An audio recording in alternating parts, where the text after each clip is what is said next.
church of the religion you never knew you had.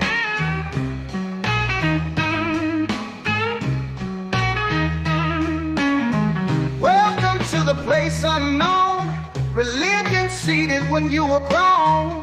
Hidden lessons went along, truth is here now in this tone. Shadow plays on the wall, you never knew you learned it all. Secret speakers, echoes call, feel the rise, don't fear the fall. The church of the religion you never knew you had. Beneath the questions never asked, rise of faith and shadows cast. They taught you, now you're unmasked. They whispered while you dreamt so deep, planted truths while thoughts were free. In the dark their secrets keep, now you're part of this belief. From unknown roots your faith has spread, follows you where'er it's led. Watch the shadows lie in bed, find the path that you've been fed. The church of the religion you never knew you had. Beneath the questions never asked, rise of faith and shadows cast. They taught you, now you're unmasked.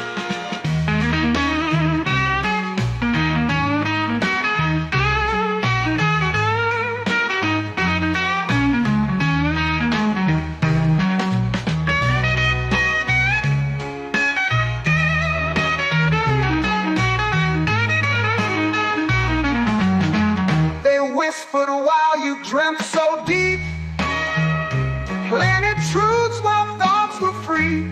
In the dark their secrets keep, now you're part of this belief. From unknown roots your faith has spread, follows you where'er it's led. Watch the shadows lie in bed, find the path that you've been fed. The church of the religion you never knew you had. Beneath the questions never asked, rise of faith and shadows cast. They taught you, now you're unmasked.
And we are live. Welcome everyone. It is a Monday, model affliction Monday. I don't know whether you call it that. I don't know whether we're doing that anymore. Are we doing that anymore? It's Monday here at the Church of the Religion that you never knew you had. Welcome. Doors are open to anyone. If you would like to come in and have a discussion about anything, mainly about the religion that you never knew you had. I think that's the question. It's stirring some sort of things up in me anyway. The religion that you never knew you had is I don't know. Who came into it with a religion? Did anybody come into this with a religion? I doubt it, but some people have told us all sorts of things. They tell you what you think, what you mean to think, what you believe. They tell you all sorts of things.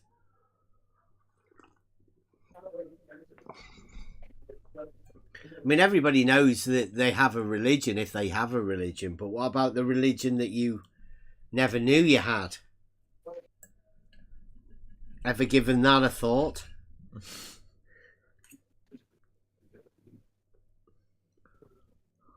I don't know. I guess only people with a religion have ever given it a thought. But they've only ever given it a thought about their religion. Not about the religion that you never knew you had. Who's actually talked about that?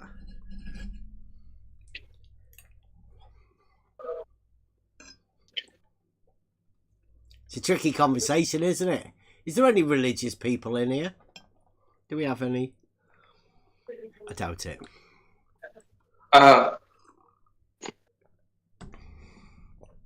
Way up.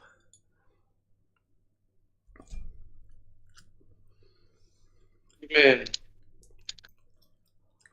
I'm not religious. I mean, that's a very weird question, right? To say, are you a religious person? This is one of the very well-known dogmas, right?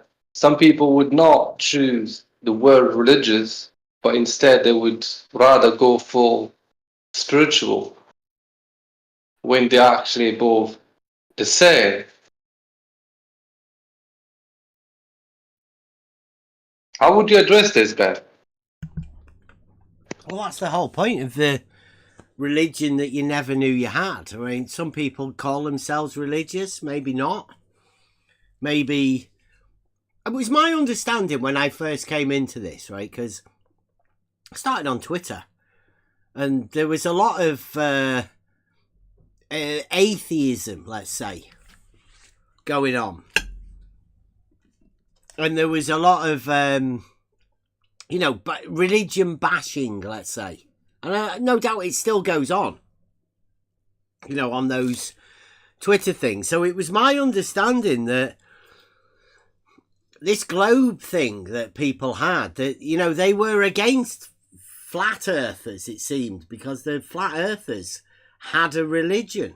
And they were against the religion, really. It was...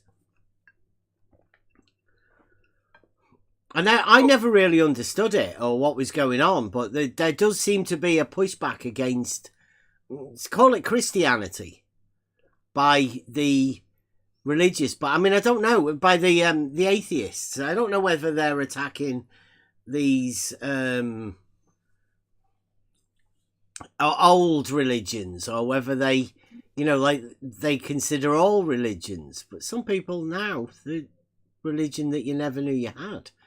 It gets you to think about what is a religion, doesn't it? I think that's the Exactly. the question. Yeah. What? Yeah. So, Mike? Yeah. The question. How do you view the word religion? Who is a religious person? We have been discussing that sort of thing, and I think, right. See whether you agree, right? A religion is something that you have to take on because it's something personal to you, right? Call it a faith that you acquire for yourself, right?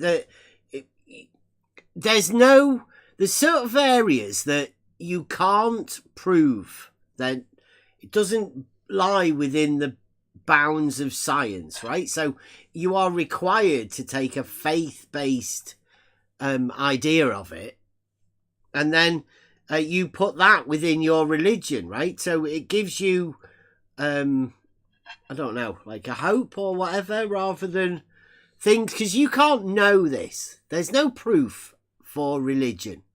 You can't prove a god. You just have to put all of these things within this realm of religion. So that's where I'd place religion. I'd separate it. Say, for things you can't have proof of. Right. So, I understood. So, again, I would rephrase my question. So you said a proof. A thing has a proof. To prove a God must have a proof. So, what's the definition of a proof or evidence of God? Yeah, well, I don't think you can have evidence of God. I don't think there is evidence. No, but this is the point. No, it's not about being evident. It's about how what means you rely upon to prove God or to find evidence of God. I don't think you can. I think that's the whole idea of a religion. It's No. faith based. It requires Yeah, faith. that's the point. So, which means faith based is a proof. No, faith is separate from proof. Okay, let me retract it back and use the word evidence, right? Because the word evidence would be well placed in this instance, right? For me, there are multiple ways to reach God's existence, right? And that's because the world around us, which is if you look around you, look at mountains, look at trees, look at animals, us humans anatomy, and all of these, then one would infer where all this came from, right? All that's a way, right? That's a method, or let's call it like a proof. It's not a proof, but an evidence of God's existence, right? Yeah, it's just an argument. Yeah. But it's an unconclusive argument. You can't have the evidence to prove it. So therefore, you have to fill that void with what you call faith. Now, that faith that's yours. You can't hand that to anybody. You can't. It's like you can't give a belief to somebody else. They're your beliefs. So yeah, and this is one of those things.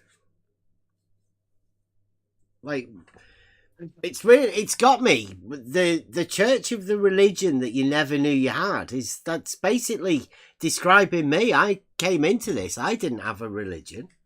I mean, I'm Christian, right? But what does that mean? Like, I didn't have a model. I've never had a model, so I wouldn't know what that was meant to mean. It's just something that you say. I had no model of anything. But it does turn out that I may have a religion. But if that religion's a faith-based thing, then I have to look and see what I have faith in. To find where the particular religion is.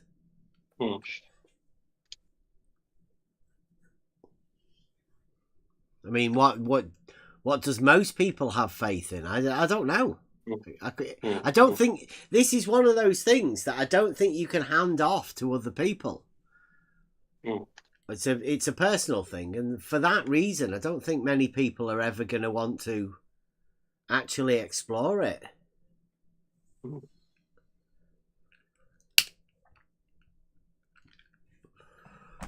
Because I reckon people will have to question what they do have faith in and what they don't have faith in.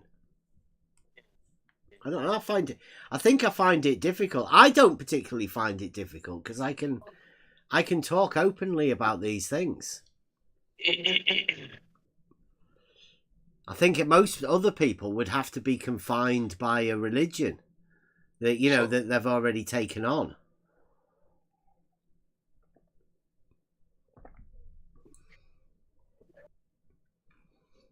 It may have. Like, so you said the people who are taking their religious belief just for granted? I don't know. I think it's something that you actually have to consider. But you have to do it on your own, because nobody else is going to take on your faith or anything like that. You know, I don't know. Like, most of this stuff, as in most of the things that we talk about, require you to have a certain amount of rhetoric to be able to describe what it is that you're talking about. But when you're talking about these sort of things, are there actually words for it?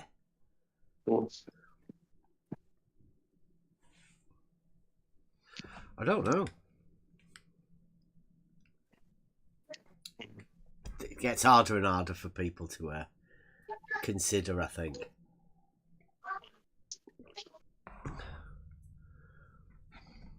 Mishu says, faith is not something one can just gain just like that, just willing it.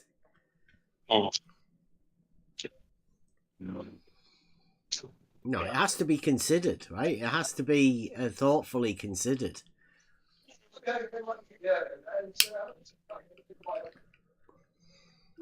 Said this the other day as well. I said, if there's a thing that considers that you consider faith based, I mean, maybe you consider you don't have a faith based system, but how much faith do you actually have in your own ability to gain knowledge? And would that be considered some sort of a religion based around your ability to gain knowledge? Because, I mean, how do you know that the knowledge you're gaining is true knowledge?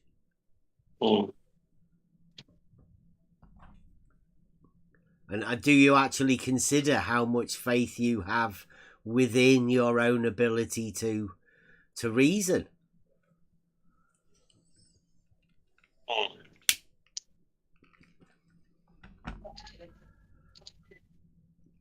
Because if you've never considered that,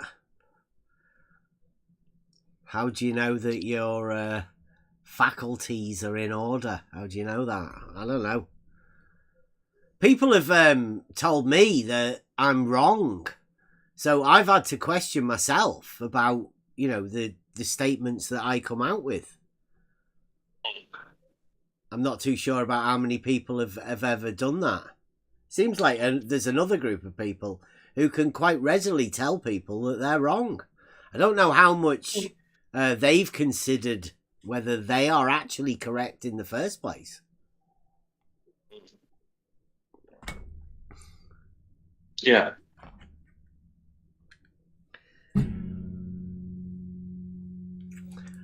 There's a fair few people that obviously they're dropping off. Nobody wants to hear any of this sort of stuff, but this is where we're going.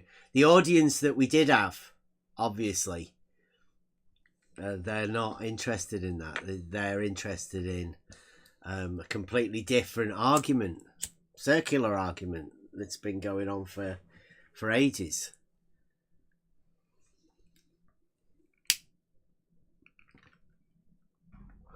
So we're going to be building this channel from the ground up, it seems. But before I do, before we start that, we have to finish this off.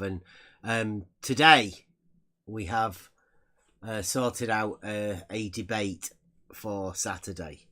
Now, this is the ultimate globe debate. This will be the real globe versus dogmatic globe, I guess. I'm going to call it the dogmatic globe. The real globe versus the dogmatic globe. And it's just about horizontals being parallel. You know, things that happen in reality. And I've got a video. Saturday, UK Saturday early morning. Friday night it'll be. I mean, you'll listen. I've got a recording of working it all out. Because we went to the Globe Gangsters this morning. And went over a conversation. Seems like most people aren't interested. I don't know whether... Wow, look at that.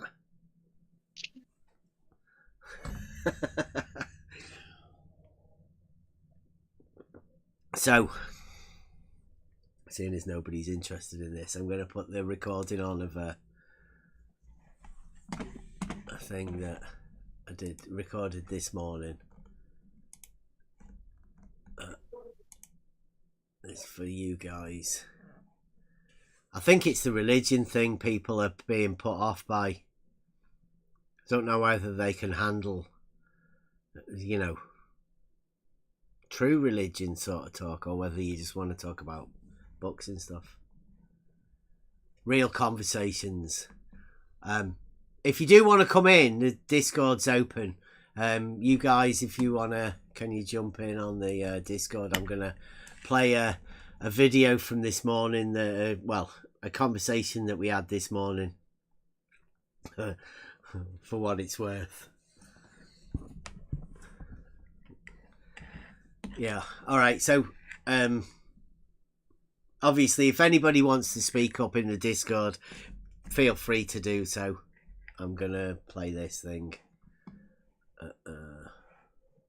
Conversation. You'll hear, obviously, yeah, well, Your listen, telescope.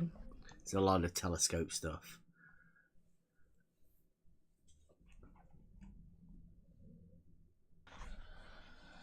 What do you reckon? I watched a thing with that science girl a few years ago, and she was on about them making the largest optical glass, I think, for an optical telescope.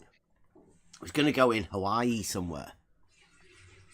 And they said that they'd be able to see a golf ball at the distance of the moon.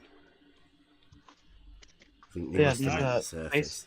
The space, all the space telescopes, James Webb and Hubble, are catadioptric style like mine, and then so are the the super large ground telescopes are also catadioptric.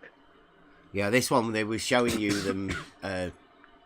Just call it milling the glass for this, because this is an optic one. It's I think it was the biggest lens. Obviously, you can't put that on a mirror, not a lens, but a mirror. Well, yeah, optic. Yeah, a mirror, a reflecting mirror. Yeah.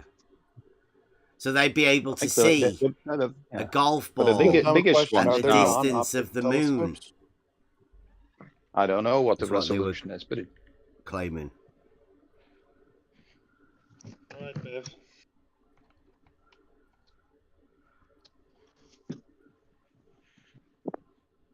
I think the latest couple of Earth-based big telescopes are the mirrors in sections, aren't they? And adjustable as well to adjust for atmospheric turbulence.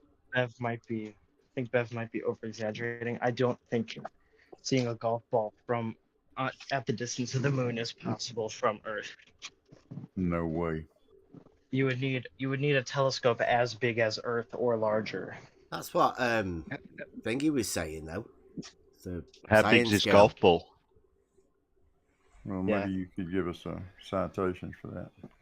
Yeah, definitely not that good. We'll never see the Apollo landing sites from Earth.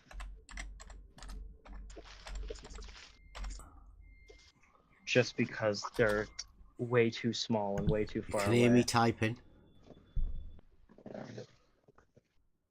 But what I think somebody has taken picture of. You can see the shadow of it pretty clearly with the telescope. They took a telescope of the landing site, and you can see the lander. Yeah. Dude, I love Brian May. He's my favorite member of Queen. I know, right? Also, if did you ever see the what? Link? Do you know who? What's his face? I'll show you in a second. I know all the members because it's my favorite band. Yeah, but do you know who Rick Beato is? Rick Beato, never heard of him. The moon is 80 million times bigger than a golf ball. Like, that's absurd. They want If you were to put a golf still to music come. production. The L2 and L1 are all part Jerry would know, I'm sure. Here's an awesome interview with Brian May that he did. You'll find so much cool stuff there. Brian May talks about how he made his guitar from scratch. Oh yeah. You know, the only guitar he's ever played. He made it himself. It's a really cool interview. Oh. You see okay, that? yeah, you're talking about that one. That is a lens. Yeah, that is a lens, isn't it? Peter? Yeah, That is a lens, and if you go and click on it, right, and actually click on that bit, I've put a timestamp there, and listen to what she says. Yes, Bev, it's a lens. Yeah, but click on it and listen to it, Peter, please. Okay, yes, I will. That thing's really cool. part of a system designed to make the gonna best. Right, so you'll notice here, it is a lens now. It's not a mirror. It's an actual lens. So Stefan Mudd was the one that was telling us it was a mirror. It's not a mirror, and you won't hear Stefan Mudd open his mouth again because he won't dare say, sorry, Bev, yeah, it's not actually a mirror, it's a lens. And then the rest of them, remember Blue Marble asked for a citation. Crispest, is that a word? Crispiest images possible. If you were to put a golf ball at the same distance away from Earth as the moon, we'd be able to see it with our camera. The moon. There you go. Did you hear that? Yeah. If you were to put a golf ball at the distance, the same distance as the way as the moon, you would see it with that lens. Awesome, Bev. I'm happy. And that's going on a. That's I can't wait. They made that for a telescope. One of the ones that went in Hawaii. It was 4 years ago, that video. 4 years. That's awesome, Bev. It's definitely got to be in use, hasn't it? Yeah, I bet. Yeah. Hey, Bev, did you know that Brian May was an astrophysicist? That he is? So, even though I've just been asked for a citation about something that we're talking about, now they want to talk about Brian May. So, like, well done, guys. Like, you've just proved that you'll talk a load of shit, and then you don't want to talk about it when I provide the citation for the thing that we've just been asked for. Listen to them. These are the Globe Gangsters, right? You know, certain Globe Gangsters anyway. Not, you know, there's quite a few of us that are Globe Gangsters, but these guys, these are a different breed.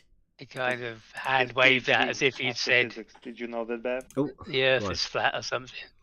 Yeah. You know, it was kind of, oh yeah, but yeah, they were talking about it earlier, and now it's of no interest at all. If Stefan had brought it up, they'd have gone on for 20 minutes about it. Yeah. But like, yeah, I did say it was like glass, and he went, no, it was a mirror. It's like, no, no, it's an actual lens. It's an optics. It's the largest lens that they ever made. The world's largest camera lens. Physics girl. Like, check the video out for yourself if you want. Yeah, they'd just been watching a guy with his telescope, which was supposed to be pretty high tech. They were looking at Saturn, weren't they? The rings of Saturn. Yeah, or something he was doing. So it was on topic. It wasn't like, just an aside to take him off in a different direction. It was right on point, But yeah, this is the kind of. It's the kind of thing that you have to put up with when you're talking to these guys. Unless you're on thingy. Religion, FPV says there. Religion is just a belief system. Yeah, it has no copyright over anything. Yeah, that's what it's saying. It's just faith-based religion. But mainly, you either take it on yourself or you have to trust that other people are handing it to you. But it's all a faith-based system. You either have faith in yourself or you have faith in the words of somebody else, or maybe a book or whatever. But you have to have faith for a religion. Yeah, I mean, I wonder how far that goes, because if you're talking about conditioning and programming, if you like, from growing up from a child, then how do you define what was religion and what's not in that context? If it's, you were given a religion you never knew you had, what does that include? Yeah. What what How deep aspects? Is does it it what your go? mum told you? Wash behind your ears. Oh, how many times did you clean your teeth today? What information becomes a religion as included? Yeah, that's a tough one because you're talking about childhood stuff, aren't you? Or Yeah. are you talking about adult stuff? I mean, I don't think you can be actually talking about the religion that you never knew you had is something that you've never even looked into. So how long could it have been there? I mean, I don't know. Like it's a fascinating topic of conversation, I think. Yeah. And how long can it go on? I mean, just because somebody tells you that, it doesn't stop the information flow. Yeah. Or that could later be said to be your religion that you never knew you had, because somebody else has told you something else.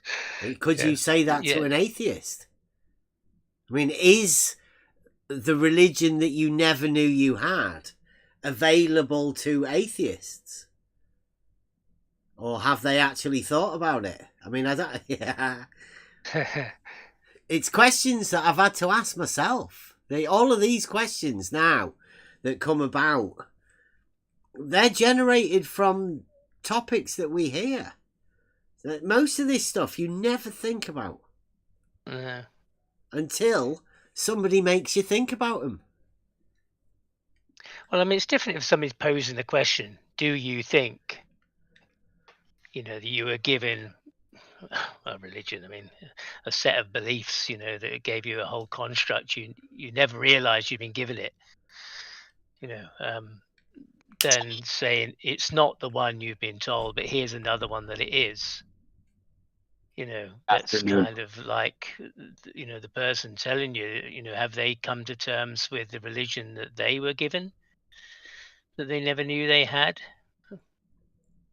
Or are they just passing on the one that they were given and never knew they had? Yeah, how deep does it go? It's yeah. It opens up a topic that I don't think it was generated to, right? The reason it was brought around was a shock sort of thing, but really the topic is the religion that you never knew you had. I mean, FPV says religion has zero evidence, right? Because it's a faith-based thing, but how deep does it go? I mean, are you even aware of the religions that you may hold?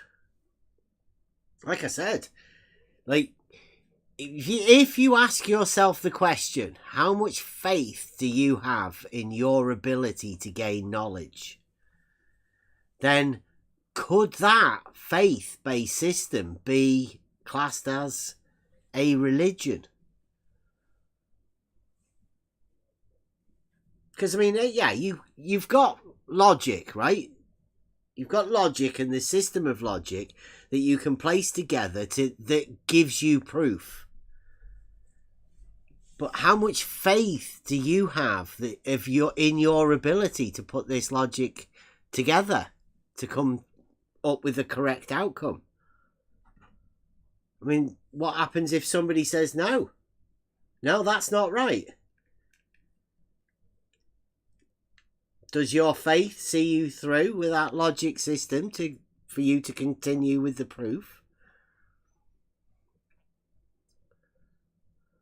I guess for those, who are in sort of like a formal religion, in the sense of having a book or a set of instructions that they can go to, or go and say to somebody said that what I believe wasn't true, can you help me with that? What it says here in this book, or give you some advice on it.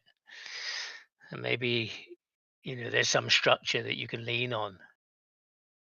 I'm not sure if you don't have that, then maybe your belief gets tested a bit, a bit more. It's a bit more difficult, if it's only your own self belief and not one that you go with another group of people to practice.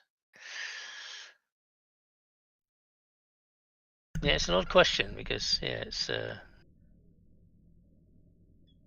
well, it's where is the proof?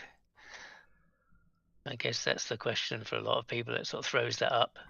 Oh, am I sure about this? Mishu says it's hard to discern from religions and the institutions that claim it.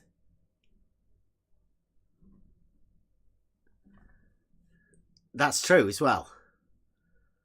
Yeah, I mean, Skeptical said earlier, there's religion and there's spirituality.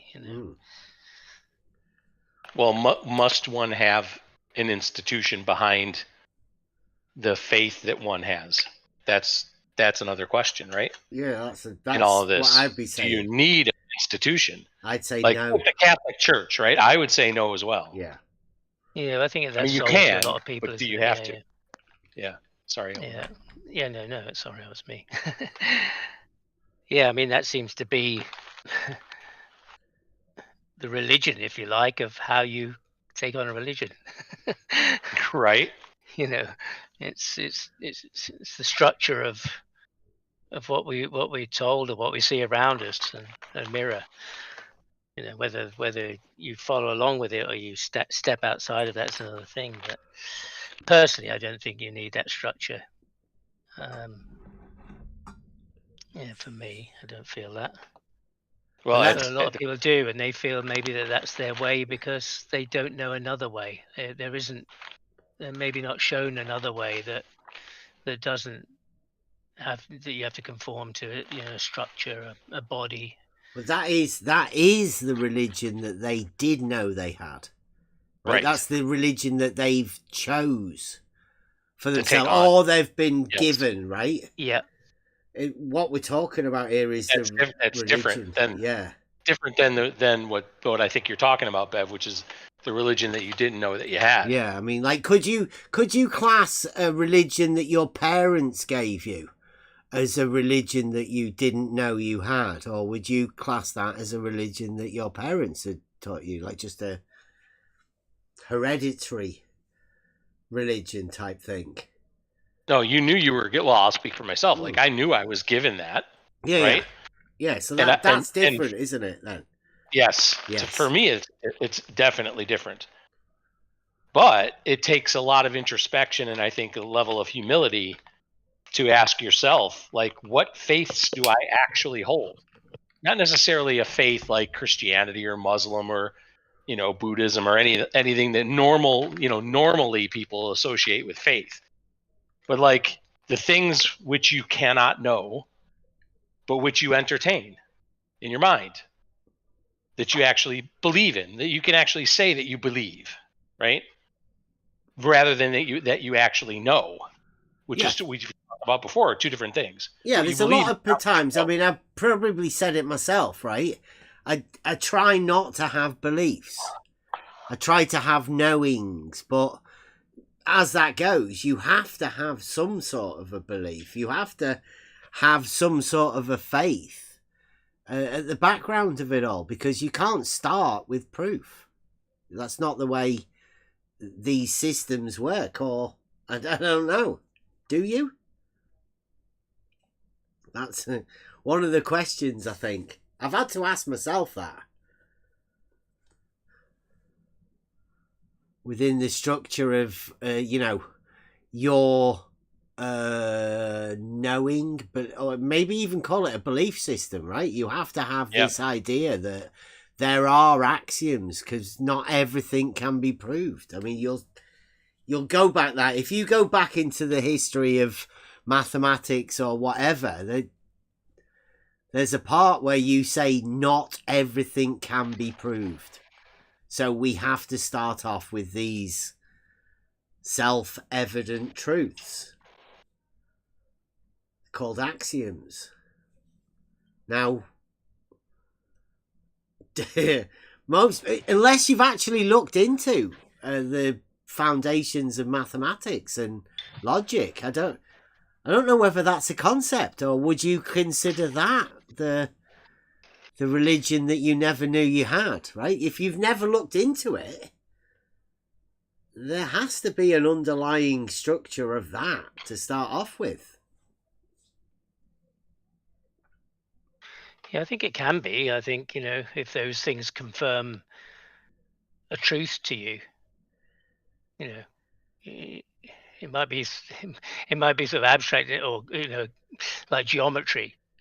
You can look at geometry and the logic that you've gained from that, and the truth that you've gained from that is a confirmation of some truth in the universe somewhere.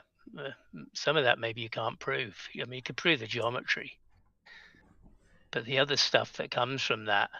Well, I mean, even when you're talking about that, right? That geometry that you gain your proofs from, there are, well, certain people might want to put questions to you about the validity of the axioms that you're using to start off with, right? They may choose to try and put doubt within there. Now, where would you place that? Is that going to be part of your belief structure, or is it going to be part of your faith, right? Do you have faith that those axioms hold? How much faith do you put in them? If you've never considered that, I don't know, where is it? Yeah. No, if it's for other people who haven't considered that, but it's just an example of something that isn't from a structured belief system. Well, I mean, it is in a sense, it's a structured belief system too, but not like a religion. It doesn't have precepts of how you should live your life. It's like pie, isn't it? Yeah, Where the hell did that come from? Do you have a belief or a faith that the triangle would be formed on either side of the line that has less than 2 right angles? It's that question, because there'll be people that want to challenge. If you call that a faith, right? I call it a self-evident truth. So, I mean, I'm not... nobody's going to challenge me on that, because my faith that that axiom holds is rock solid. Because I base the rest of my reasoning process upon those axioms. So, I'm okay, but that has to be called a faith, does it not? If people say that you can't prove it, then it's a faith. But I mean, I'd say that to myself, it's a proof. It's already there, right? I could make a proof for it, but that'd only be for myself. Other people may not choose to believe that, so they would then call it a faith. So, I mean, I'm in the position of this, the church of the religion that you never knew you had. It's been given to me from this arena. I never, I was never expecting to find a religion that I never knew I had, but apparently it's within the foundations of mathematics, been given to me by Euclidean principles. Maybe. Yeah, I can see. I see where how it's affected you. Yeah. The things that flow from that, from your rock solid proof for yourself. Other things that flow from that are less tangible, but nevertheless confirm that rock solid proof you have. Yeah, that's a. And if that that's may be called a faith, what then I know what it's like to have logos. a faith. Yeah. Yeah. And that things flow from that, and things come to you in the way that I've heard it said. I'll wait. Yeah. Logos showed me. Well, a lot of people could pick holes in that because it's not something you can prove, that bit. Yeah. but it is built upon the rock solid. It's like pie, you know. Yeah. The religion Where that did you that never come knew from? you had, right? Yeah. People have given it to you, or I mean, did they? Could it be that it was already there? And it's the religion that everybody has that they never knew they had. This ability to reason is God-given. Is it? Do some people have it and some Perhaps. people don't? Or, well, that's a good question. Or does everybody have it and some people choose to ignore it? Yeah. Or abandon it? That's a good question. Getting deep into philosophical type shit here. I don't know whether this is philosophical Absolutely. or religious. Tell me. I don't either, but hey, I guess that's for the listener to decide, right? I guess, you know, when you're told, you know, you've got a religion you never knew you had, you know, and then you look at it, you may think, this is not the religion I want. If I had to choose, you know, if it was a light was shone on it and you thought, hang on, actually, this is not the religion I would choose. Well, that's the strange thing, because the religion that you never knew you had, for me, is completely different, right? It's not what the intended shock thing was, because the intended shock thing is that it's either the globe is the religion or science, and neither of which I would class as anywhere near a religion. Not me personally.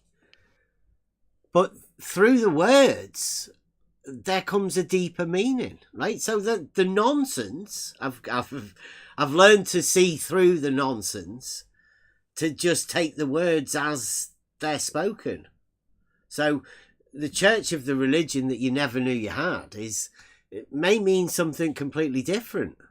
I mean, it's meant to be a shock thing, that you tell people that they've been indoctrinated into a religion through an education system. Well, that's nonsense. It's whoever says that sort of thing has got no idea of what a religion is. I'd say that the person that says it in that way is troubled by religion to start off with. And I don't know why people choose to use these shock value things in such a way, particularly regarding religion, which is a completely personal thing to anyone. I mean, that personal that most people don't even want to talk about it. They keep it into themselves, as they have every right to. It's a personal thing. So getting people to question it, I don't know. Most people don't even want to talk about it, so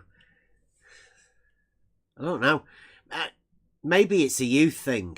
Maybe I don't know how younger people view these things, because I know it's changed. But I mean, my circumstances mean that I didn't have a model, so whatever model you have for religion was also taken away. So I didn't have a religious model, let's say, to come into this with. It always seemed a little bit weird when I first started this, because I wasn't it wasn't in the flat earth first where I started. It was within the atheist community, and it always seemed weird to me that within this community there was a particular group, the Christians, that these guys didn't like. And then when they did that, they then turned it into flat earth as well. So I'm talking about the trolls on Twitter mainly, but that still goes for Discord, I think, because the topic of conversation soon changes to the shape of the earth rather than the actual religion part, which came first before the flat earth. That got tied into it. So as I was studying to find mainly to find the trolls, the worst trolls on the internet. That's really what led me to this arena. And it wasn't the flat earthers initially that was the trolls. It was the globe guys that were trolling these Christians and flat earthers and tying them both together. Don't think it's ever been any different, really. Except, the argument's changed from what it was to what it is. And that may be guilty of that. But it's worth reminding everyone that this church of the religion that you never knew you had is something that I actually find quite comforting, actually. Because I didn't actually have a religion until I came into this, and now I don't know. I don't know whether you have to define religion, right, to take it out of the idea that man controls this. This is something that you take on with a faith. And I have a pretty strong faith in my ability to reason things for myself and to be able to communicate that. But there's a lot of people that don't, but they think I can't communicate that.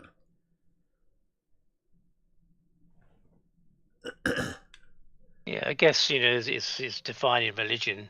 What is that now? I mean, you're a bit older. You come from a different school of it, really, from what was going on in your childhood. But it's, in the UK, churches are emptying. That formal religion, they're not being taught. It's not a strong thing in schools. So I guess, a lot of people, don't really consider they've got a religion because they're not going to church.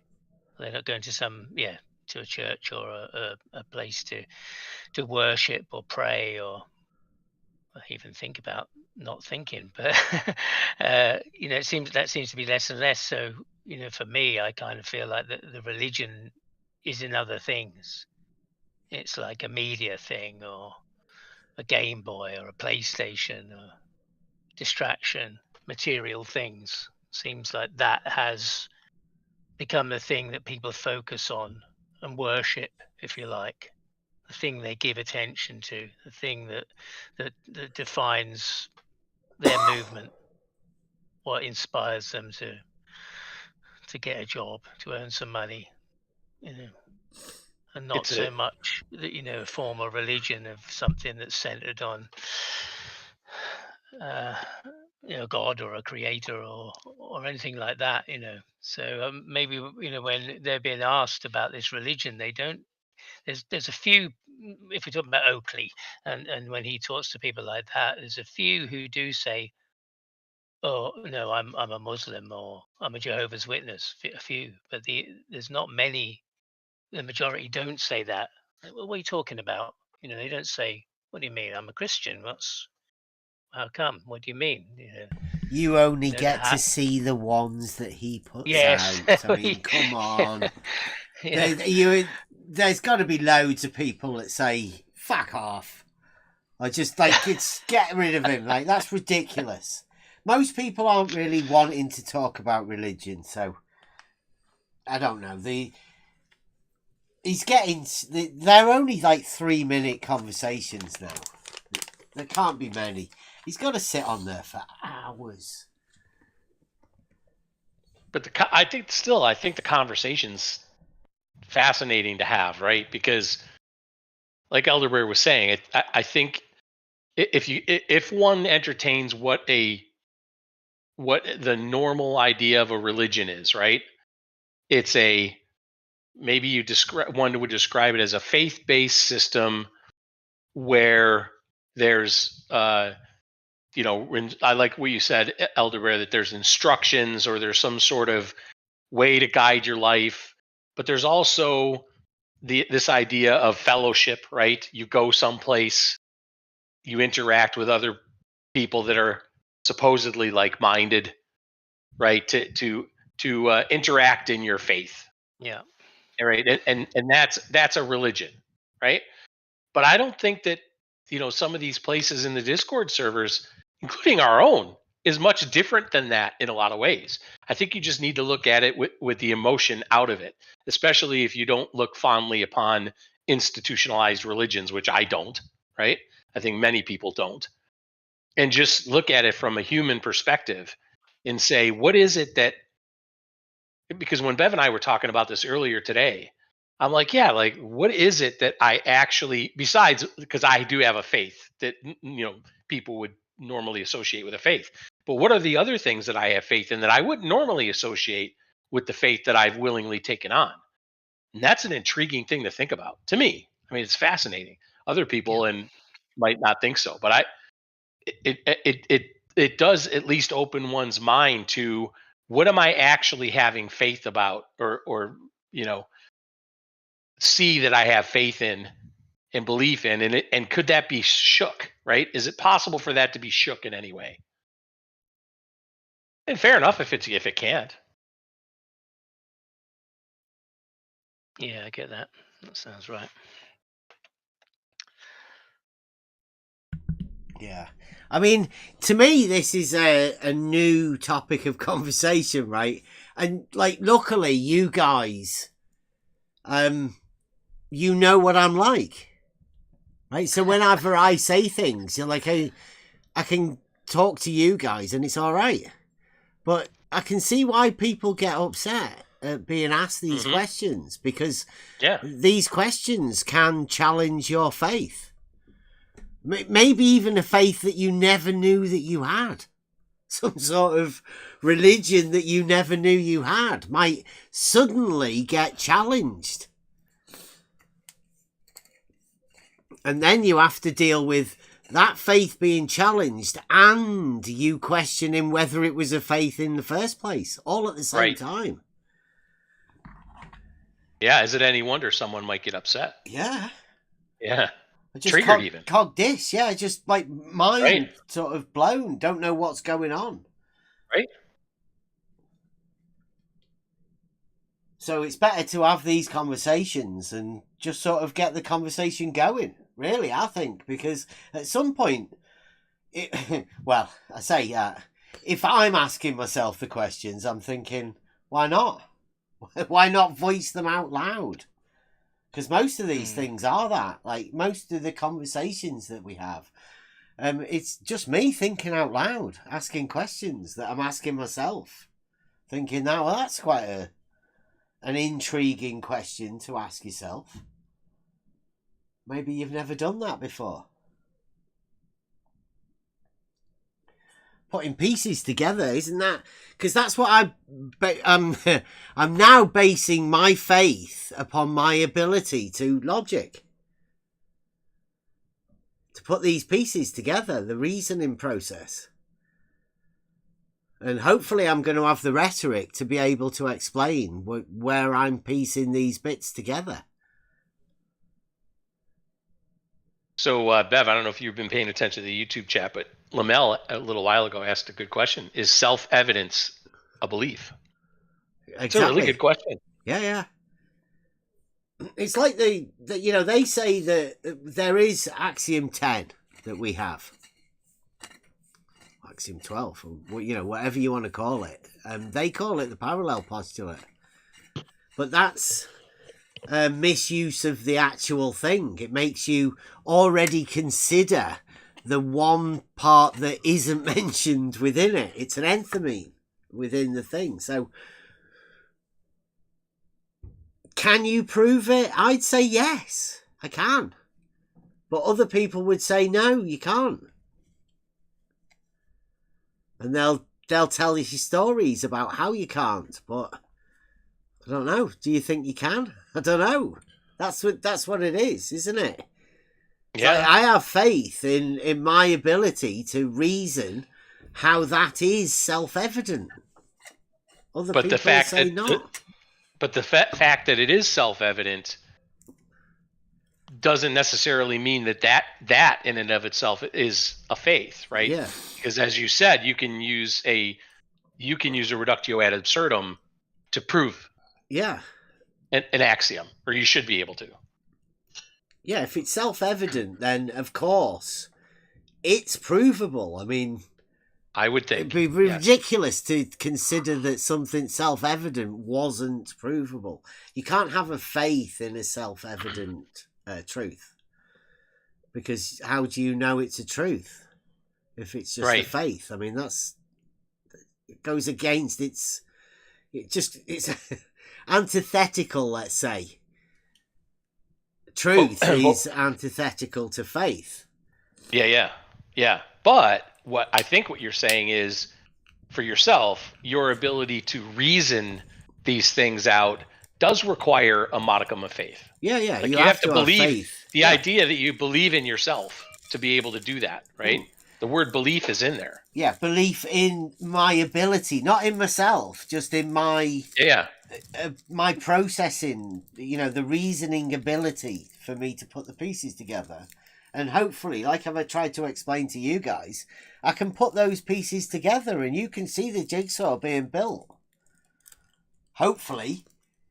I mean, there's obviously stuff that we haven't actually done that yet, but these pieces will be starting to come together. Hopefully. Making some videos soon. Changing. The channel is changing. It is going to be more focused on the try thinking part, which is what we're doing now. Is we're bringing up these conversations to hopefully get people to think more about this religion. Where this sort of stuff comes from, because it's got to come from somewhere, hasn't it? Is it a faith, or is it something that you're gonna base your reasoning ability on?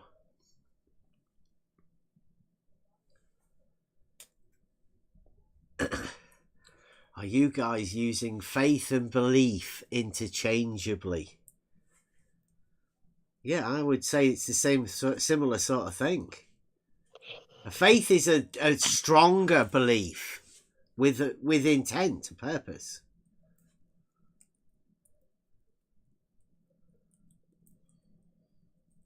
Faith is said to be a belief in what is unseen or unprovable. So is a belief. Yeah, but you could believe, you could do a sum, right? And then say, I believe that to be true. Couldn't you? Don't think you could say you have faith in the correctness. I don't know does that sound right? Does it? To me, the faith adds a different aspect to it. There's an intent, there's a purpose. Like you say, there's no proof. Whereas a belief could be just within something, anything, really.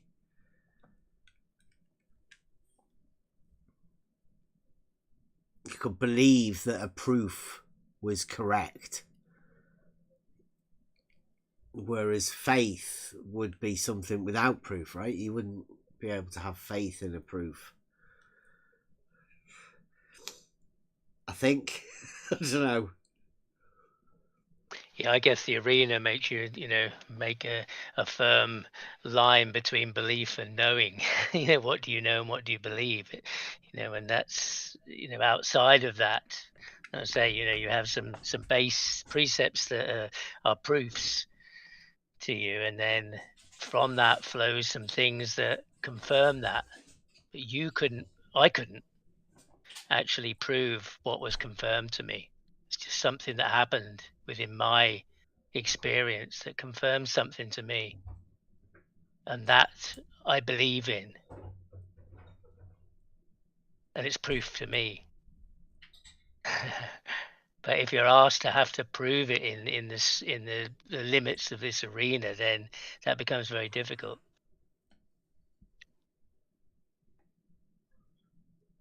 because I don't think that for me that the truth of life of the universe comes in words necessarily. In fact, I think it's less in words, but in things that appear. Yeah, it's the things that there aren't words for. Yep, because I think it's a wordless thing. I think it's a formless. It's formless. We don't have words to describe it, but it's like pi. That I think about that a lot. How did that come to be? But how pi works, but it's not something you can pin down. It's not something you need faith for either, is it, really? No, it's a ratio, but that no man constructed that, eh? And this is one of these interesting things. Caveman's put a load of stuff up to be, like about different, I don't know, citations or whatnot, but it doesn't come down to that, does it? It needs a discussion because these are personal things. I guess it all depends on how much you've looked into it. I mean, if you've read a load of other people's ideas about it, then, I mean, can you formulate your own, or are you just judging what other people's opinions are? Well, sorry, Elderberry. I was just going to say that's what nobody seems to want to do anymore, is have their own original opinion, right? Everybody believes in citations and believes there. I just used that word. You have to have a citation. It has to come from someone else. It has to come from somewhere else. I'm not so sure. I think you're right, Bev. I think it demands an actual conversation because it's very personal. Go ahead, Elderberry. I didn't mean to cut you off. Yeah, no. I forgot what I was going to say there. That's right. Yeah, I mean, some of those things that are personal proofs to me, I wouldn't want to reveal them because they're not to be challenged, and they're not something I could prove. I wouldn't question yours though, based on where I exist. If you tell me something about something you saw and it confirms something to you, I won't never tell you you're talking shit, or it's a lie, or question you about it. I would just take it. That's interesting, isn't it? I agree with you. Like, why but people do, right? They challenge one another's beliefs, faiths, beliefs, whatever words, right? There doesn't seem to be anything anymore where you just go, oh, that's interesting. Not exactly what I think, but that's interesting. And somebody might say, well, what do you think? Yeah, it might spark me to look at something else and learn something that I didn't know. I do listen to a lot of things and read a lot of things, over time, and it is a difficult thing to use that word, like pass out, if you like, to filter out.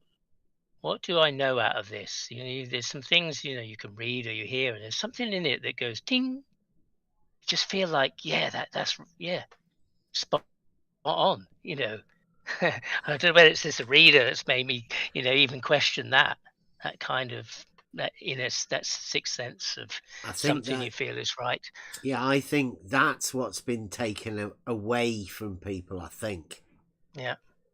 That that ability to trust yourself within that, knowing when you hear a truth, right? It resonates with you, doesn't it? Yeah.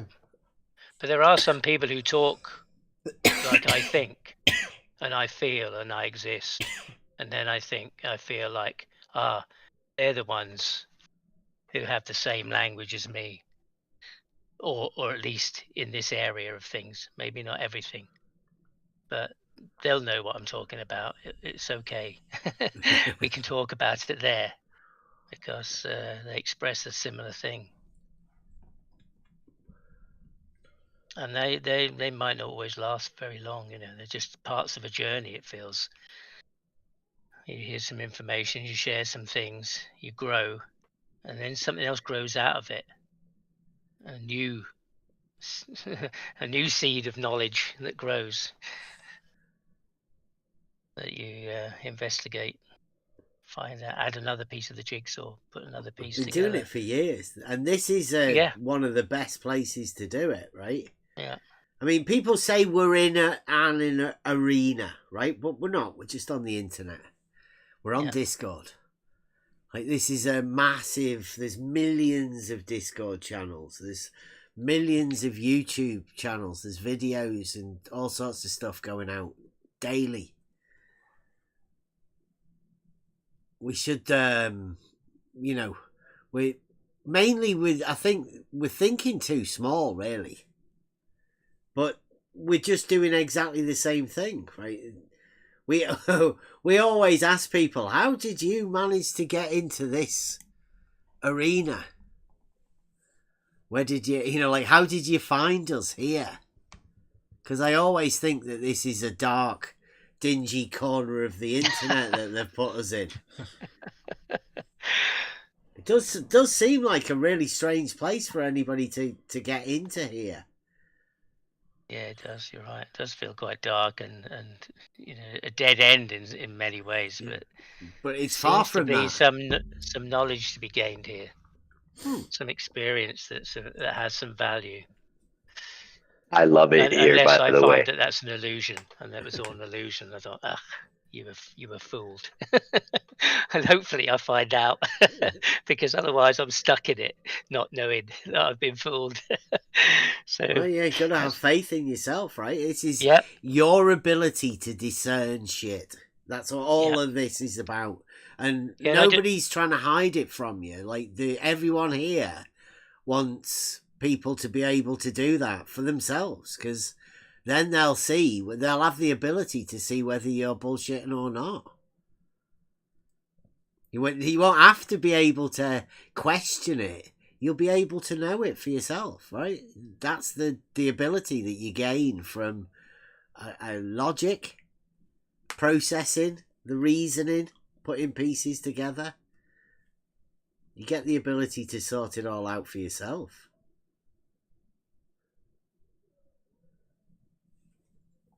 You don't have to listen to what other people say. You work it out for yourself. Yeah, and hopefully those pathways exist and will still exist, excuse me, in the future for people to find that. It feels like it's less and less the ability to find those pathways out. Yeah, I was thinking just earlier, like, I've got a son who's 18, 19, and he's, what would he think about this? Well, I don't know what he'd consider religion to be, or whether he's even contemplated it. So there's a different age of people that, they can't tell the time on a clock. It's just digital. I don't know what they think about religion at all. Yeah. That's what I mean about, are those pathways still available for people for the youth, for the coming generations to find their way out of the religion that they never knew they had. Yeah. And I don't know whether that's being, coming through in education and society. Yeah. Not for me to, well, it feels like a lot of people are more lost than they were in this, media construct material thing. Yeah, I think people are looking for something, though, right? I don't know whether they know what it is that they're looking for, though. I'm not too sure. Like, a religion that you didn't know you had is the thing that people are actually going to be looking for. Don't know how much so you it's talk going to about help. your son. Conscious that I'm not of this new age. So I'm not part of that the consciousness of the new collective of the children of this next generation. I think if you're not part of it, it's not. It's a different vibe. So it can be difficult to sometimes see where they're at, the possibilities that are there, or whether I'm just come from a cynical, jaded position, thinking, well, it's not like it was when I was a boy, kind of feeling. And they are growing up, and this is in this experience. Does feel that society is closing that down, making it a much more narrow pathway. And I guess if you don't have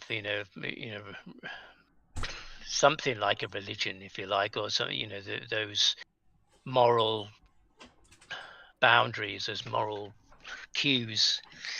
So it may sound like a religion, but things that instruct you or make you feel this is the way to live and the good way to live. And if you don't have those as a kind of a moral structure, then I don't know where it leads, really. Without a formal structure of religion, I'm not saying you should have that.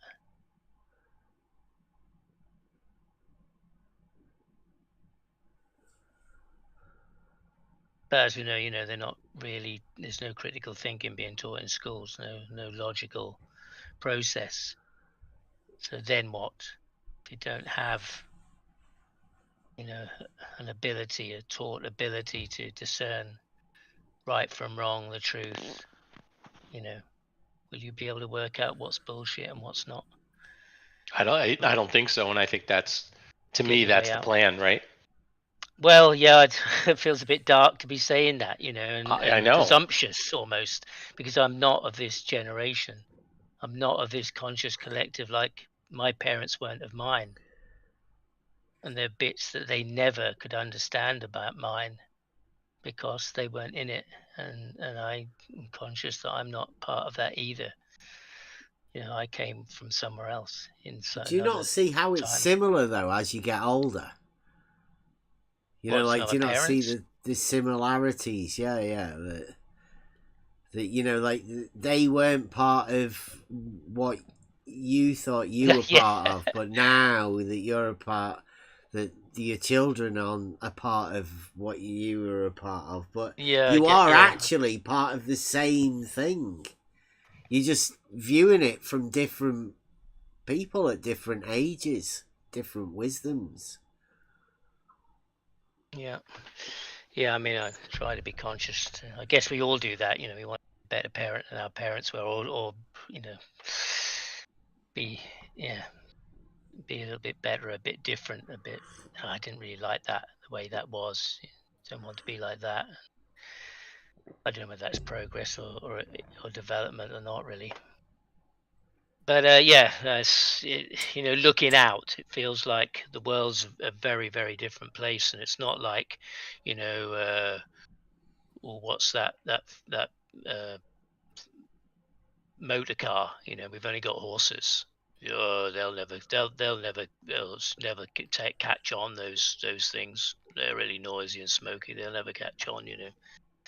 I'll go and feed my horses. It's not to be in that. I don't want to be in that place. I don't understand those children. What are they thinking about?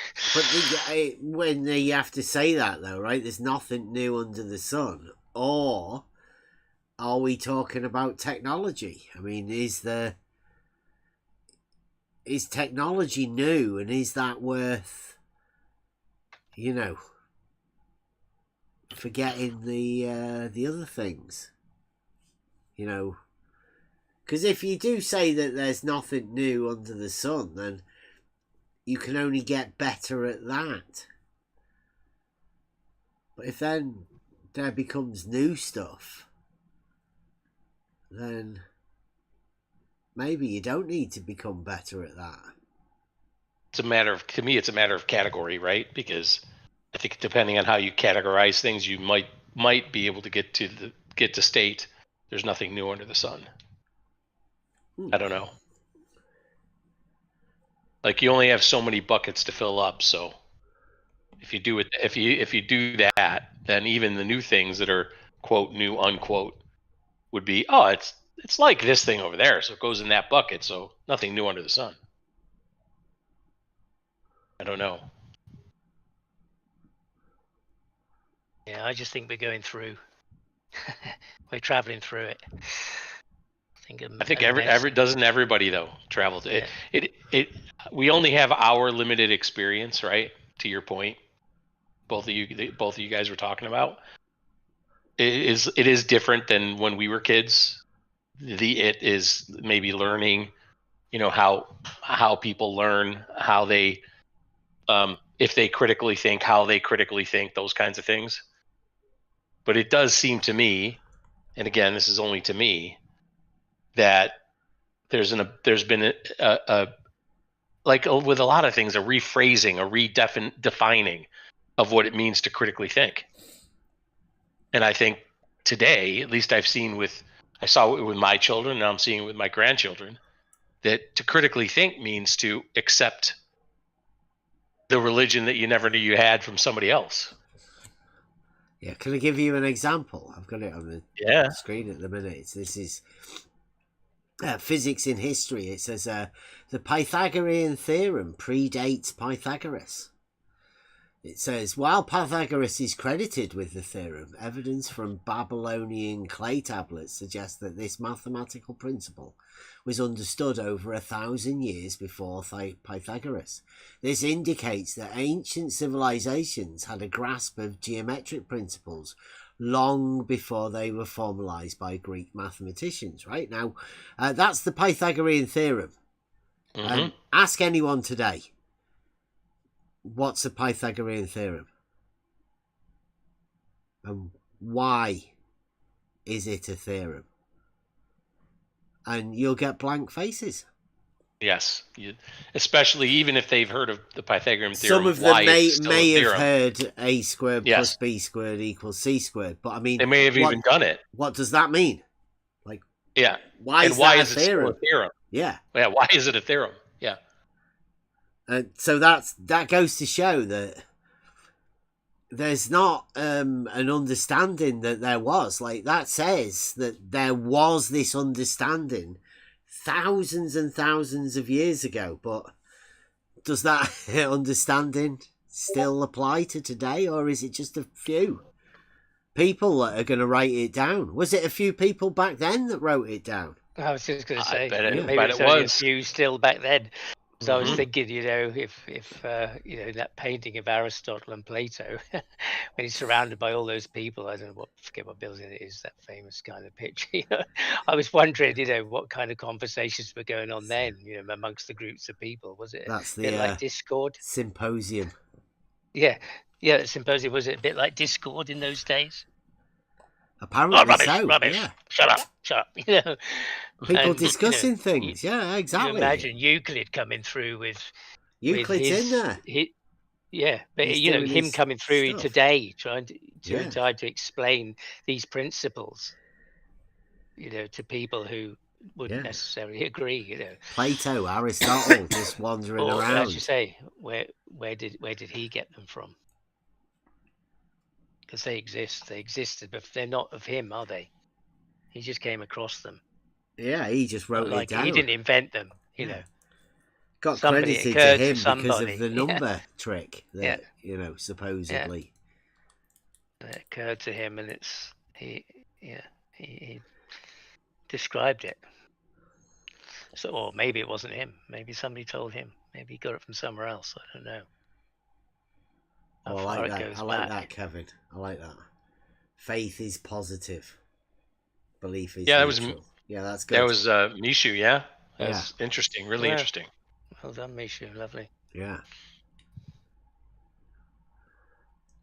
I get that, because that does actually make sense, right? Faith is it's a positive thing, that you don't have faith negatively. That's a ridiculous idea. But still, there's a lot of people, like somebody said earlier, that they don't want to have those faiths questioned, so they keep them in. They don't bother talking about them. There are a few things that a lot of people will want to not talk about or not particularly say. And that's okay. I don't think people should be challenged upon certain things, particularly faiths or beliefs. And I guess if you have no proof, then is everything a faith or a belief? Does that mean that nothing's able to be challenged? No, maybe that's why you don't have any proofs, because a proof could be challenged, right? You could do you could build a modus tollens, or attempt anyway. That's That's a fascinating comment right there. Yep. One to think about, right? Mm-hmm. Do you want to hear this video? It's still an hour and God, it was boring. Should I see if I can get? Then I'm not sure. Not sure that's what you want to do, is it? Let me just skip through. We got over the bit where Blue Marble didn't want his thing. Just give us a few minutes, while I just check what this is.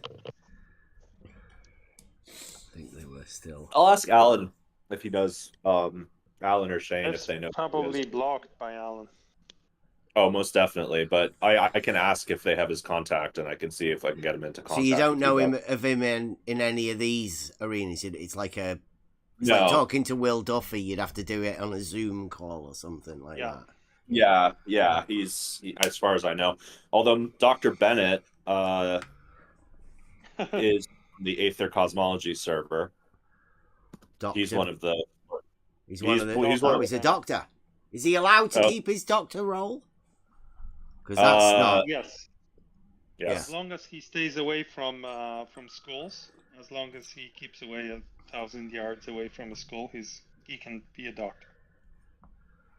Other people had to lose that role, didn't they? Shout out to the once doctors, now just men of science. So we're over at the Globe Gangsters and just having a chat in the morning. I think one of the guys was doing a display on his telescope. Fascinating it was. He was showing us the lights in the sky. He wasn't too interested when I was looking at it in the background, because I think that's what you're meant to do, innit? When people show you pictures. People show you pictures that they're doing through cameras, and you what you do is you look in the background. Right, so I think Jesse's gonna come in a minute. Or we're talking about people within the arena, and this is Maud, or he goes by the name of Sea Lion Prime now. Here we go. Well, he's a doctor of theology, so. Okay. You reckon you could have you ever had a chat with him? Who, Dr. Bennett? Is he the one at the Aether? Because I've just joined the Aether Cosmology server. Oh, really? You're new there. Yeah, so Tuesday he's going to be reviewing the debate that Peter and I had with Alan and Shane on Aether Cosmology. So I'll probably talk to him then. Fingers crossed. Yeah. Nice. So he does all of that sort of stuff, does he? Yeah, he's one layer up from Alan and Shane in the hierarchy. Wow, that's a shadow giants.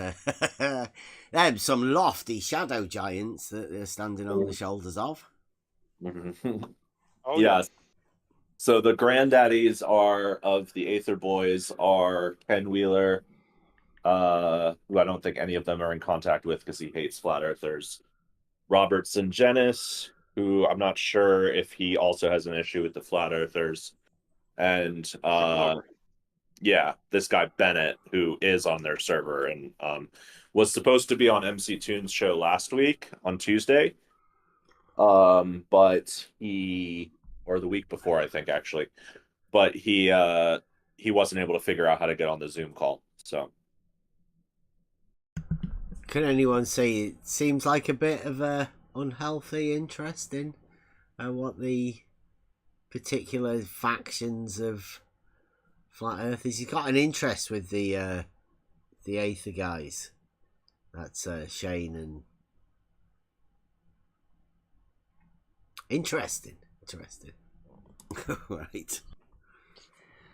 Okay. I you not think it's a weird arena for people to be getting into? Because the inclusion of religion into it, like, because sometimes it's a religious debate, and obviously these ones are dealing with actual debates. That you'd have to say that that's scientific, right? Because you're presenting arguments that are coming from this logical standpoint, right? Or at least you'd hope to be within a debate setting. Oh yeah. I mean, it's much more scientific, isn't it? The evidence and the stuff that you're presenting than the religious side of it.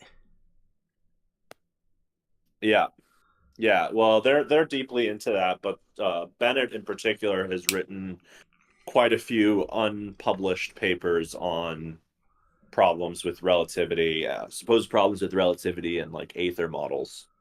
There's something called the Alpha Hildegard model, which is an Aether flow model that attempts to create an electromagnetic version of general relativity using Gauss's law. But there's no way that could actually work. Is that where they get to the toroidal? No, this is different. This is more sensible, but it still doesn't work at all. I'll show you When you say it doesn't work, is that because you can find contradictions within it? Well, or are you allowed to accept a few contradictions within this sort of level it doesn't of science? provide, to my view, it doesn't provide useful predictions of anything. That's the sense that it doesn't work, and it's contra to observations. So I'm sure it's contradictory, right? It has contradictions within it. Well, especially if you say the observations are contra to it, then it doesn't match. It doesn't match observations. Is what we correct. Need. Yes. Yeah. But you can see I posted in the chat. This is a model based on an Aether wind, and Gauss's law. It's called the Alpha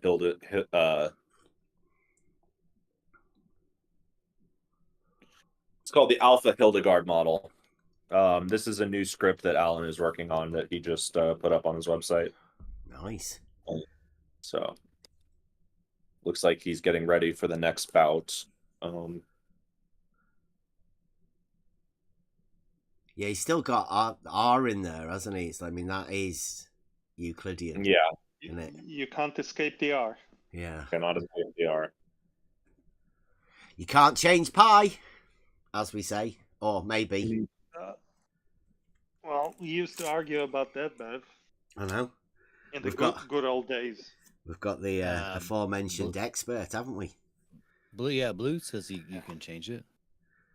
Yeah, I was going to say Blue changes pi whenever he wants to. Yeah, spherical pi. Oh, yeah. And you guys lie about it anytime you feel like it. It's the one and only reference on YouTube, isn't it? In fact, the whole of Google. You can find that in several places. Spherical pi? Yeah. Well, you're the first one that comes up on my different people have called it. Has everybody else Googled spherical pi? But it's okay with me. You guys are well known for lying about it, so go right ahead. People have just got to Google it. Well, we Google say your ass pi is off, pi. Bev. See if anybody gives a shit. A pie is a pie, Bev. Yeah. Yeah, what's in a name? A rose by any other name would not smell as sweet. Blue did have pi as different than the constant, so it's okay. No, I didn't. Spherical pie. That's not the same thing as pie. It is. It's spherical pie, isn't it? It has to change. It's not the same fucking thing as pie, Biff.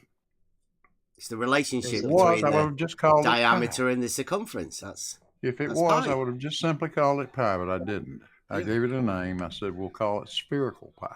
Yeah. It has to Two change. different fucking things. What is so hard to understand about that? Nothing. Nothing. Is it like the has to be relationship between Has to be. diameter and like surface area? Like what is it? Diameter and circumference. Isn't it blue? It's a constant, isn't it? Oh my god. It depends on how you're going about measuring the diameter. Yeah. All right. I don't know if anybody else is enjoying the comedy routine that's going on here, or maybe you're not just in on the joke. Maybe you're not aware of it. But we have a thing called pi. It's pretty important mathematically.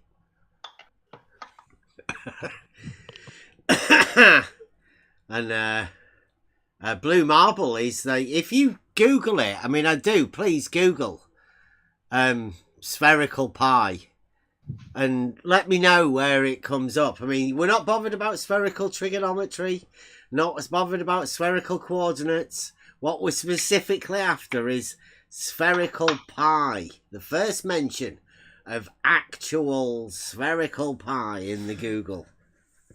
Please try it for yourself. Blue Marble's the expert. Where else would you measure the diameter? What if we had a big version of pi, like a Texas pie, that was just a little bit bigger? Depends on the straight line, doesn't it? The diameter being a straight line. That's what we're talking about. It's more about Okay, enough. Enough. Where's the diameter? That's the question. Where's the diameter? Let me put a link in here to the video and you guys can watch it.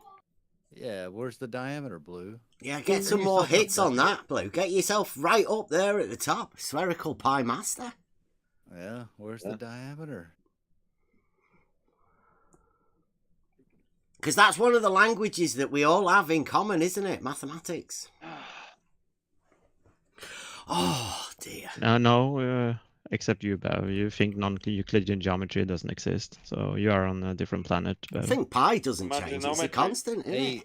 Hey, a guy. Imaginometry, yeah. You made up some new math. A guy, where's the diameter on non-Euclidean geometry? Or It is up Bev's rectum. What happens to pi in non-Euclidean geometry? Yeah. I mean, it changes. Oh. But it's a constant, isn't it? Not in different geometries it will be different. It's a constant within the geometry. Okay. So yeah. So in reality, it's pi, right? Well, there you got all your information you need, but there's nothing more to talk about. Everything you're talking now is just nonsense after everybody this. shut this down. Don't talk about it. Just leave it alone. Can't Don't talk We about already... pi. Don't worry about it. You can Don't find talk about it. everything in a math book. Stop on talking it. about it. Yeah, don't talk about it. You can find everything in the math Yep, book on it. Everything you want to is somewhere on Google or Blue's got it. Yeah. Just Google Are you guys spherical pie. Are you guys mathematicians? Do you have made your own math book or? Yeah, Hey like where's nerds, the you're getting trolled by Bev. He's having fun with you. Yeah, I You're know. nerds, and Sorry. you cannot just stop. I'd Google Because spherical we need pie deeper- if I were you. You're digging. Yeah, I'll Google Find that out if as I much were you. about it as you can. Don't take my word for it. So much, I might be trolling so you. much content. So Hey, much Bev, content in Bev, everything you say, Bev, Bev. you win, Bev. A pie is a proportion. Yeah, I might be trolling everybody, right? Seriously, Google spherical pie and you'll find a video from Blue Marble Science. So why would I be trolling people? Well, look at it. It's there. Because you Spherical dared pie. bring it up again. That's Boom. why. Blue Marble Science. He's the expert. The but you expert brought it about up. spherical pie. He's in the room. He's a globe gangster. He's along with us. And they're questioning me about it. The expert's in the room. Yeah, move along. Yeah. Move along. Nothing to see here. They're upset that you brought it up, Bev. It's I easy. know. Yeah, Blue So- Light. He's shy. You know what these... Yeah. geniuses are like. They don't like to talk about it. They don't like to brag. I mean, it is Blue's video, but somehow they're upset at you about it. I don't know why. Spherical pie and where it comes from. Like, it's the whole thing. It's the history of it, where you get it, you know, how you get it. Blue Marble will tell you. It's all in his video. Peter's taking on the Scott Mackey position. Yeah. Oh. He made the mistake. Yeah, he made the mistake of saying that pies are constant at the beginning. They always fall into the trap whenever they say that pies are constant. It's funny because previous to you coming in this morning, they were there was a chat going on there, and they were obviously talking to a flat earther, I think, and going through some things, and they were complaining because Peter had scared him off. They were having a go. Why did he do that? Well, it's just his ego. That was from Blue. It's just his, his ego. He's got to be the top guy. So amongst themselves, they're tearing each other apart. Adam's had a little drink. Give him a break. He's got a bit of an ego. Come on. Yeah, he's the hitman, isn't he, Peter? At the minute, he has to be in there. Yeah. I wonder whether he's kind of got a little boost because he's just done this debate. He just seems to want to be top of the class, and I think he leads the trivia nights, doesn't he? He's like getting a bit of authority in the question asker in the trivia thing. He thinks he's Marlon Brando. Yeah. Right, carry on. Play this a bit more. Between the radius and the circumference of a circle. No. You're right, Ben. No, it's not, Peter. It is. No, it's not. That's tau. It is. No, that's tau. Diameter and the circumference, Peter. Okay, I've made that mistake two pies too, are Peter, proportion between a radius and a circumference. 2 pies. Yeah, 2 pi is tau. Okay, good. So, topic closed. What about non-Euclidean? Hey, Buster, you're quiet. It's the same. Here we go. It's the same? Yeah, of course. Blue says it's different, so you're gonna disagree with Blue? Blue says what he says, but Blue's the pi master. is the proportion between the diameter and the circumference of a circle. Even in non-Euclidean? Yeah, circles exist in spherical geometry. Okay. Yeah, but those circles exist with a different ratio of pi, don't they? You're right, Bev. Don't they? Come on, Peter. Yeah, you know this. Blue's the primary source, you know. No, come on, Peter knows this. He did the 540-degree triangle. He knows exactly what the circle once for 5 hours. Spherical great circle looks like. Don't stop the conversation, Peter. Come He's on. got a triangle with a lot more than degrees than a circle. So. Oh yeah, I do. Yeah. Mm. Is everybody Googling spherical pie? No, I'm looking at your profile icon, seeing if it's going to light up. Oh, come on. It has to be, Bev. It has Give to it be. a few more hits on Google. Like, come on, get that algorithm going Bev, up. You want to do trivia with us, Bev? You want to do trivia? It's there. It's got spherical trigonometry and then spherical coordinate system. And then spherical pi and where it comes from. YouTube. Bev, or is that? Trivia? My favorite musical instrument. He's here. He's in this room with us. The leading expert on spherical pi. How honoured. Globe Gangster.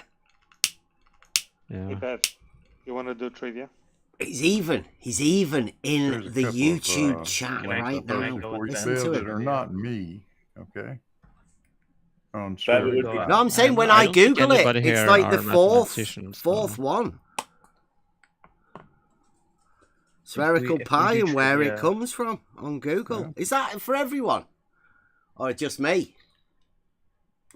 My pies come from the oven. The microwave oven, that is. You claim I'm a source for it, but I'm showing you at least two more sources. Wait, Bev, I've been hearing on the grapevine, Bev, that Jesse really wants to debate you. That's what? Are you going to debate Jesse, or what's going on? Is pi Do you want not a constant anymore? Yeah, debate on spherical. So, do you notice then that they tried to help Blue? I think they changed the subject because Blue's getting a bit, irate about his spherical pie. He is the aforementioned expert on spherical pie and where it comes from. Most people think it is just a constant, but when you sphericalize it, it's different. Big Blue is Blue Marble Science, if anybody doesn't know, and he's in the chat there. Can we get Blue's video if anybody does want to check it out? I mean, all you've got to do really is Google spherical pie, and you'll find. I did just Blue's, Google it. Yeah, it is definitely still the first reference to spherical pie. Takes you to Blue Marble Science, the video. Yeah. Oh, it is there. Blue Marble Science. It's there, Derek. It's the first one. Yeah. And that's just a random search for spherical pie, right? I just put spherical pie in there. Yeah. In the search. Blue Marble's video is titled Spherical Pie and Where It Comes From. So it's like a history lesson for spherical pie. Yep. So honoured to have such a mathematician, spherical pie mathematician. Blue Marble Science. So treat him with respect. He is a globe gangster too. Did we get to the difference between pie and spherical pie? Or does that come later in this little video? Oh no, they've shut it down now. The UEs sort of took him off that topic. Oh damn! So we don't talk about it anymore. Shh. All right. Oh come on! I was gonna give it a shot. You never heard. But I'll hang back. Go on, no, if you want to give it a shot. I think that's the end of the spherical pie. I don't think it gets resolved. There is no spherical pie except in the mind of Blue Marble Science. That's all I'll say. Well, he's made a video about it, so it's obviously dear to Blue Marble Sciences. Something made him make a video about spherical pie. It's there in the search. All you've got to do is search it for yourself. I mean, I don't need to say anything more about it. Blue Marble's made a video about it. Here we go. Pie. I'll take the position that pie's a constant. No, I want to. Nobody's going to debate you on that. Pi is a constant. Okay, so it can't change then, right? I want to debate on whether all water tube levels form parallel horizontals with each other. Let's go. Right. Do you know that a water tube level isn't even a thing?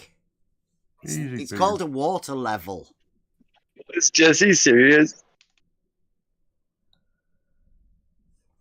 Yeah, what about a water level, Bill? Yeah, this is good. You're going to like What this about one, it? though. You said it. What's your point? Jesse says he wants to debate. The unique thing about a water tube level is that it restricts the level determined to those points that you have vertical risers on the water tube system. And with 3 or 2 points, you can define a plane or a horizontal. Mm-hmm. If you just say water level, 3 or 2? Did you just say 3 or 2? Well, yes. If you want to define a horizontal line, then you need 2 points. If you want to define a horizontal plane, then you need 3 points, right? Okay. Right?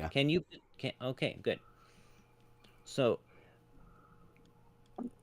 I would be arguing the claim that a horizontal line or plane, as defined by the appropriate water tube level in one location, was not parallel to the horizontal line or plane defined by a similar water tube level system in another location.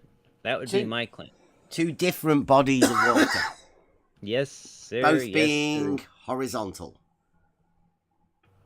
Well, no, 2 or 3 points. Yeah. In different places, they would individually establish a horizontal plane of reference, as they do, because they are a local tool. Local to what? Well, local to the points within the water level.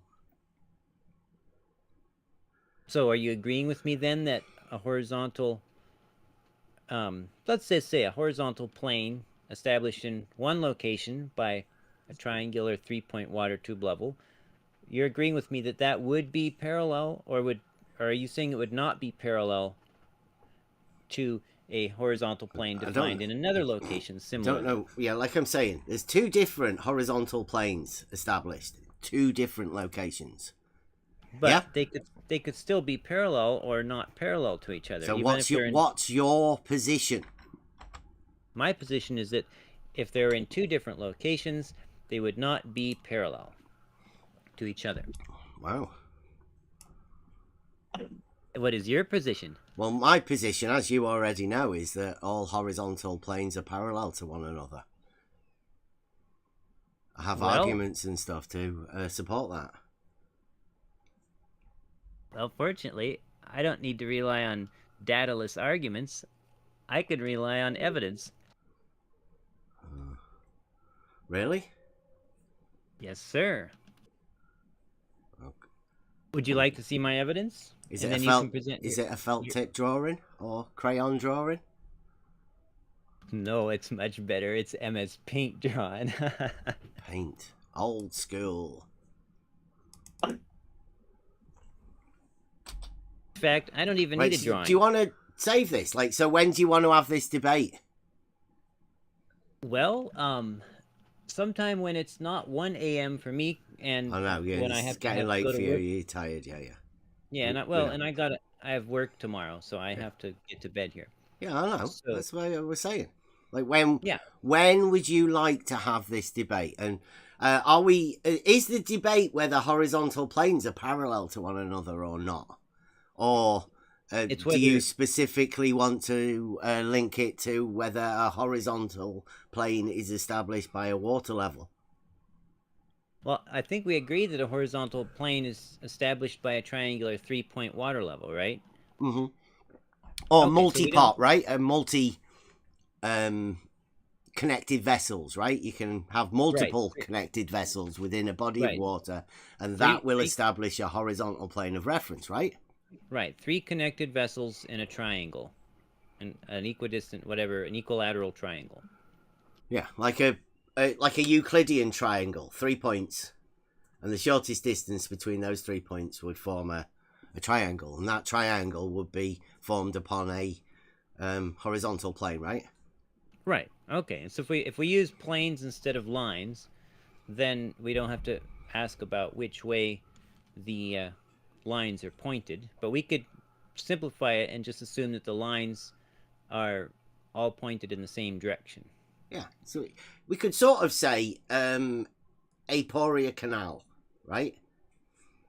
A massive triangular canal. Like, we could have a mile, right, of each, hypothetically. Sure. Yeah. Thought experiment. A triangular canal of 1 mile length triangle, yeah? And then we can situate this theoretical water level tool at a distance above that, can't we? And then we can use that for our thought process for within the debate, right? Use that. Why don't we do it this way, just to keep it real simple? How about a straight line water tube level? ABC.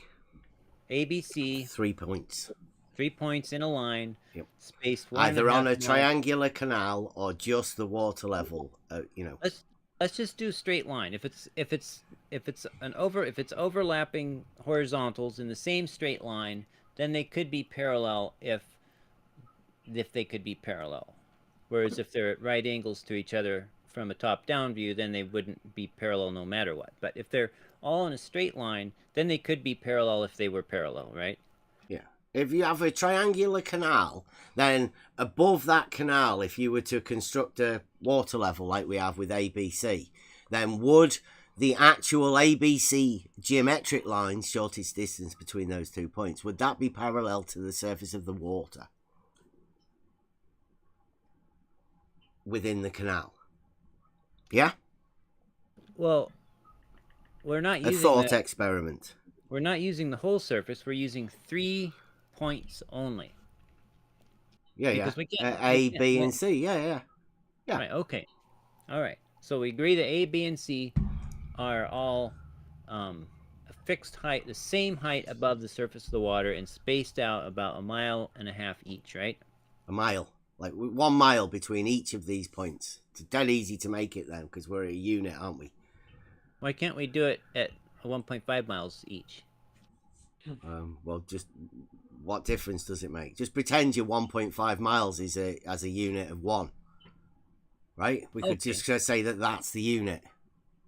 Okay, well, I'll just call it 1.5 miles each. I like that number. It's and a bit. Really, it's a nice number because when you double it, it's still prime. Okay, so here's the setup. We've got 3 stakes put in at a lake or something, a stagnant canal or something, and they're each pounded in so that each one is, say, exactly 4 feet sticking up out of the water surface. They're above in a straight the canal. line. Yeah. What's that? Above the canal. Right, exactly. Well, we can pound them right like in the a middle. plumb bob. You just have got a plumb bob, right? Yeah, it'd be like, well, they'd be pounded right into the middle of the canal or whatever. You'd only be measuring the height of the actual water level, wouldn't you? So you'd use a plumb bob, like a measure from the surface of the water to where the thing is, yeah? I guess. I don't know why you'd need a plumb bob. I guess you could use it to make sure your stakes were perfectly vertical. But anyway, all right. So here's the catch. Let's say we take a perfectly straight, super tight magical string, and we stretch it from A to B. B's in the middle, right? It's a triangle. No, remember? It's an equilateral triangle. No, remember we're doing these 3 points in a straight line down a canal. Space 1.5. Triangular canal. A, B, and C, yeah. Can't we use a straight line one for our thought experiment? Yeah, it is. The shortest distance between A and B will be a straight line. And the shortest distance between B and C will also be a straight line. So As is the shortest distance between C and A. It's a straight line. It's a triangle. An equilateral triangle. As we've just established. Is this your way of conceding already? I don't know. I haven't got a clue what you're doing, Jesse. Okay, well, turn on this big imagination of yours and imagine a straight canal, 3 miles long, stagnant, couple frogs swimming around, but they're sleeping, so don't worry about them. And we've got 3 stakes in the canal, 1.5 miles apart. That means 1 at each end and 1 in the middle. Each stake is pounded into the bottom of the canal, but it sticks up exactly 4 feet above the surface. In a straight line, right? You're following me on that? In a straight line? That's measured above the canal. Yes, each stake is measured above the canal surface, the water surface. 4 feet. Does that make sense? Equal elevation. Yes, yes. Sorry, equal altitude above the surface. Okay, call it, yeah, either way. All right, but straight line, right? We're not talking about no triangle right now, right? We were earlier, but we're not now. Are we okay there? I've seen you switch. Yes, I'm with you now. Oh, good. Thank you, sir. Okay. Now, can we agree that if we take a perfectly straight string, like a magic string that we can stretch tight and it's shortest distance. Yeah, no real string would be like this, but we got a magical string, and we stretch it between A and B is in the middle. Yeah. And it's perfectly straight. Yeah. We can agree that would be a horizontal line, right? Since both ends are the same altitude, the same elevation above the water surface. Yeah. Okay. Now, when we stretch it from A to C, can we agree that that also It's a straight line. is a horizontal line? Would be, yes. Okay, so this is the million-dollar question. Are those two horizontal lines parallel to each other? They're on the same line. It's the same horizontal plane. Well, let's say we stretch two strings, a red string on the short one and a green string on the long one. Would the two strings be parallel? They'd be on the same plane. Okay. Here's the problem, though. When I set up my trusty, dusty, nifty, drifty total state or theodolite at stake A and measured the elevation angle to B, I get a certain number. Negative. Okay? Correct. Okay. A negative slope. Now, I measured the elevation angle to C at the far end, and I also get a negative angle, but it's more negative. So how can those two horizontal lines be parallel if they're at different angles? That's my question. Well, they are horizontal because they are established by a tool that establishes a horizontal plane of reference. The water. He can't really be this stupid, can he? Horizontals. Hey, we're debating this. We don't agree on whether they're parallel. I'm saying they're This not is the best guy that they've got. Of the telling you. same horizontal plane. All of the other globe Well, surveyors how can they have gone. lie and along the Larry's same obviously horizontal not plane capable. and yet so. have different elevation angles? You mean the vertical horizontal? Wait, you said a horizontal plane. Yes. They can't be in the same horizontal plane. He's not a and have different surveyor. Angles at the No, same he's location. not a surveyor. You know, right? Well, I mean, it's not related at all. He's right? the best angle they've got. That you measure it has got zero to do with the horizontal plane of reference established by the water level, right?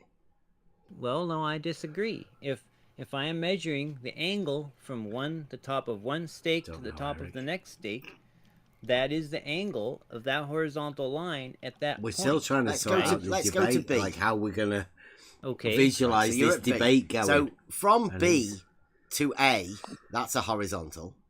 And from A to C, from B to C, that's a horizontal, right?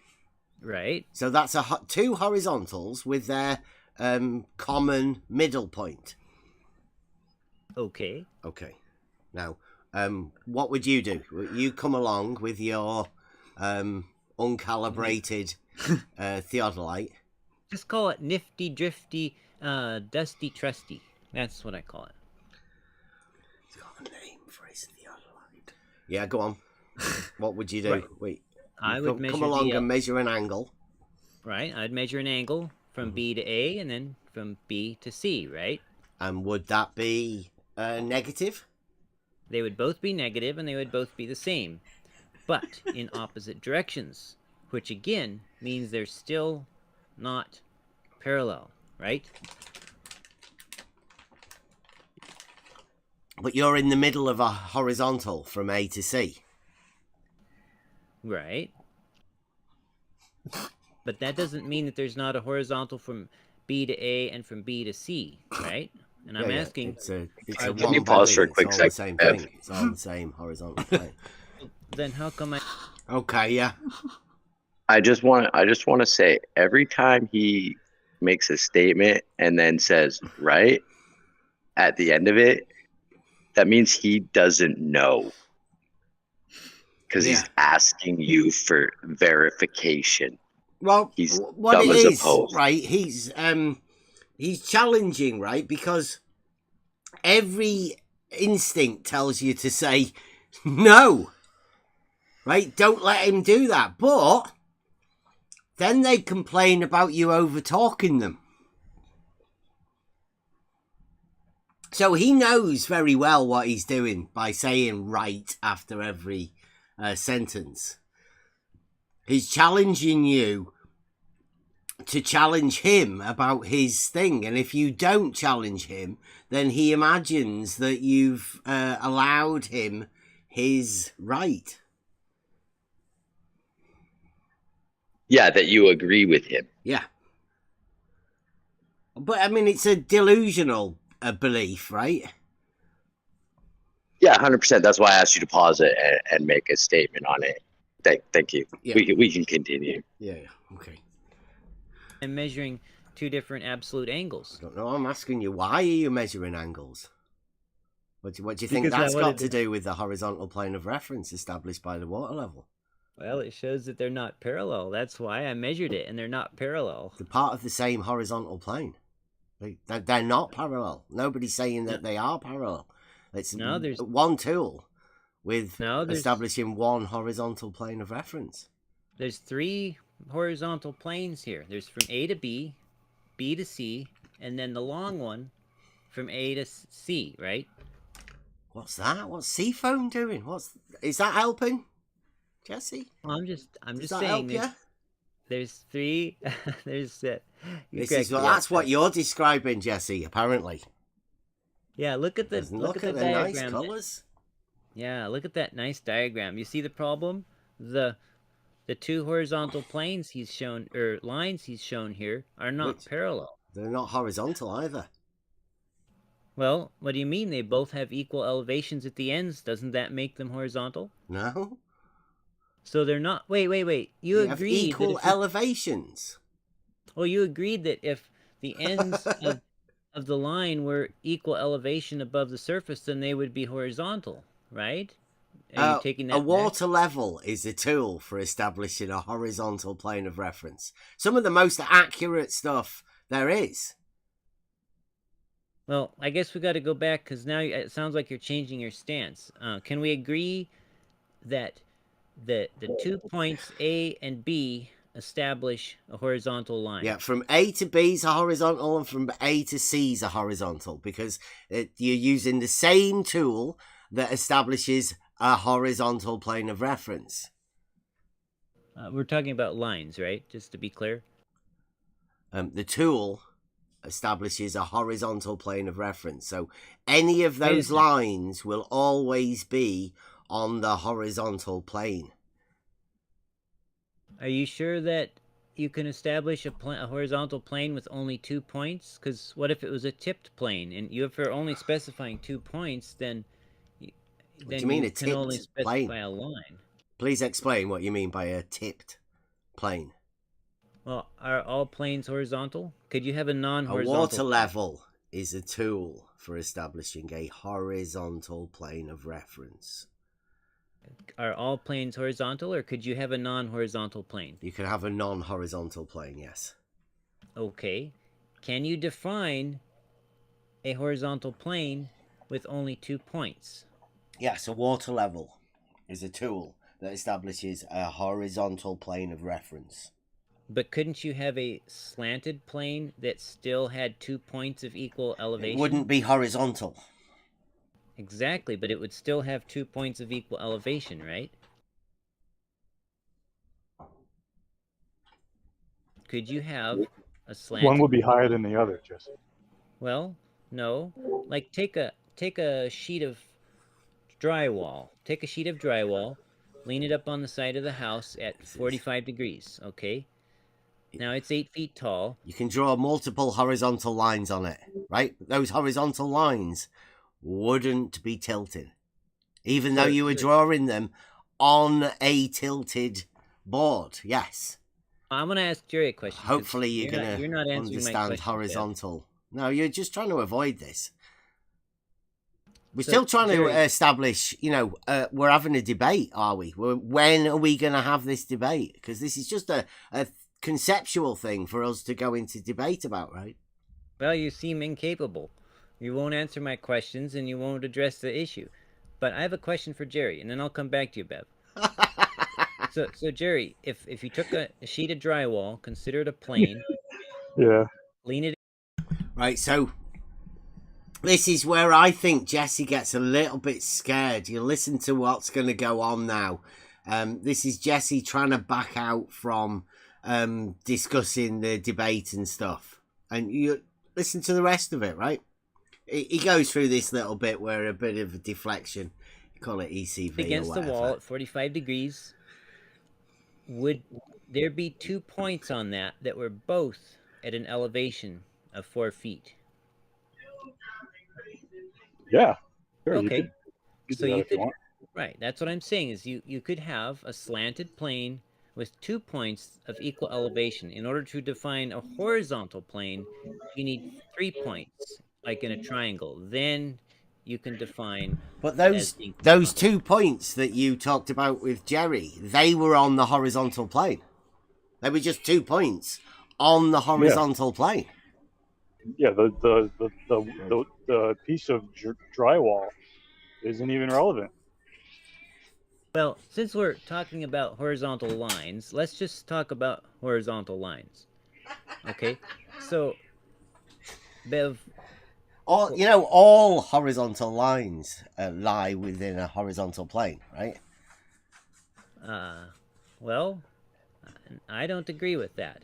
And my measurements show that they do not. So, basically, I've given evidence, real-world evidence, that not all horizontal planes are parallel. Now, do you have any real-world evidence that all horizontal planes are parallel, or that even any 2 horizontal, lines? Do you have any evidence, real-world evidence, that any 2 horizontal lines in drastically different locations are in fact at least reasonably parallel?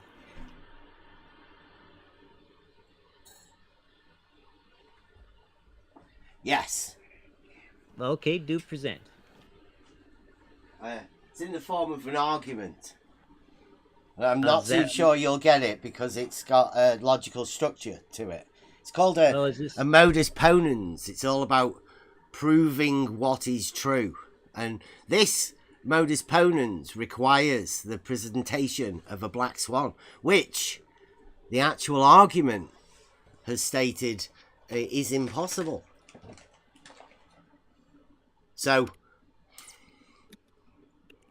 please, if you want to argue, if you want to debate about horizontals being parallel, then I'm your man. That's some great evidence, Bev. Well, that didn't really grab me, Bev. Besides, don't you need some measurements about reality to even make an argument based on reality? I mean, you can't just make arguments based on pure logic and no actual data, right? I mean, that's circular. That's circular logic. You're not running away, are you, Jesse? Yeah, I've got practical tests, Jesse. Well, you say you have practical tests? Yeah. Oh, let's see them. Let's see your raw data. I want to see some raw data here. If you got it. If you don't, just say so. You can make something up. Again. It's part of a presentation I'm doing to get some Bitcoin. Well, what's the raw data? Was this like a measurement, or did you just have a strange dream and you woke up and wrote down what you dreamt? You know, what's the raw data here? You need some raw data to start with. We have a test. Yeah. You need an observation, really, don't you? Well, to start these sort of things, yeah. Yeah, you need something for sure. You can't just presuppose you're right and then argue that you're right because you must be right, because otherwise you wouldn't be arguing that you're right. That doesn't work. But I am right, though, because I am arguing that I'm right. Are we going to schedule this debate then for some time? I don't want to be keeping you up. Oh, okay. Let's see. Let me look at my calendar here.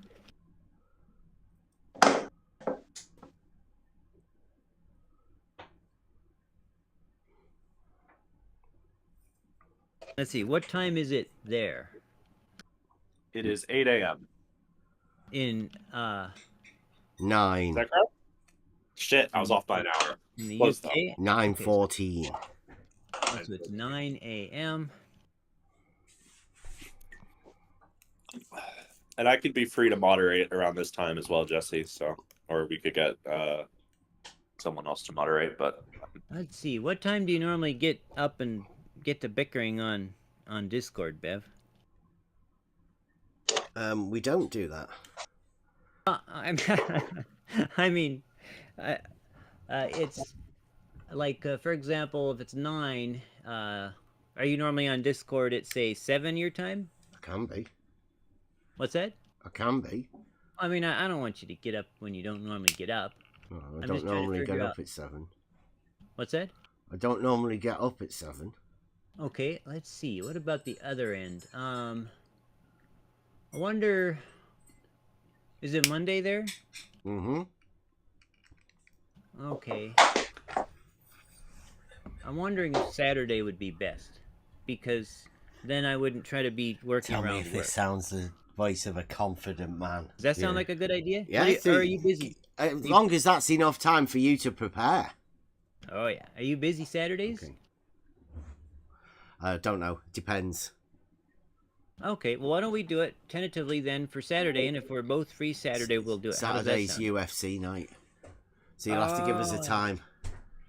UFC, huh? Uh-huh. Okay, when's, what time is UFC start and get over? Elder Bear. Thank you. What? Did Elder Bear just bring you a beer? No, he was doing his tidying up or whatever. I don't know. Did you hear about this bear that walks into a bar and tries to order a beer? And the barkeeper says, "I'm sorry, we don't serve beers to bears." And the bear gets angry and says, "Well, then I'll go eat that lady over there." So he goes and eats a lady there, and then he comes back and tries to order a beer. And the barkeeper says, "I'm sorry, we don't sell beer to bears on drugs." And the bear said, "Well, then I'll... Wait a second, I'm not on drugs." And the barkeeper says, "Well, you are now. That was a barbiturate."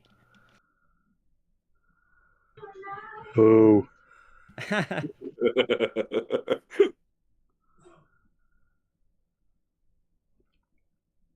All right, well,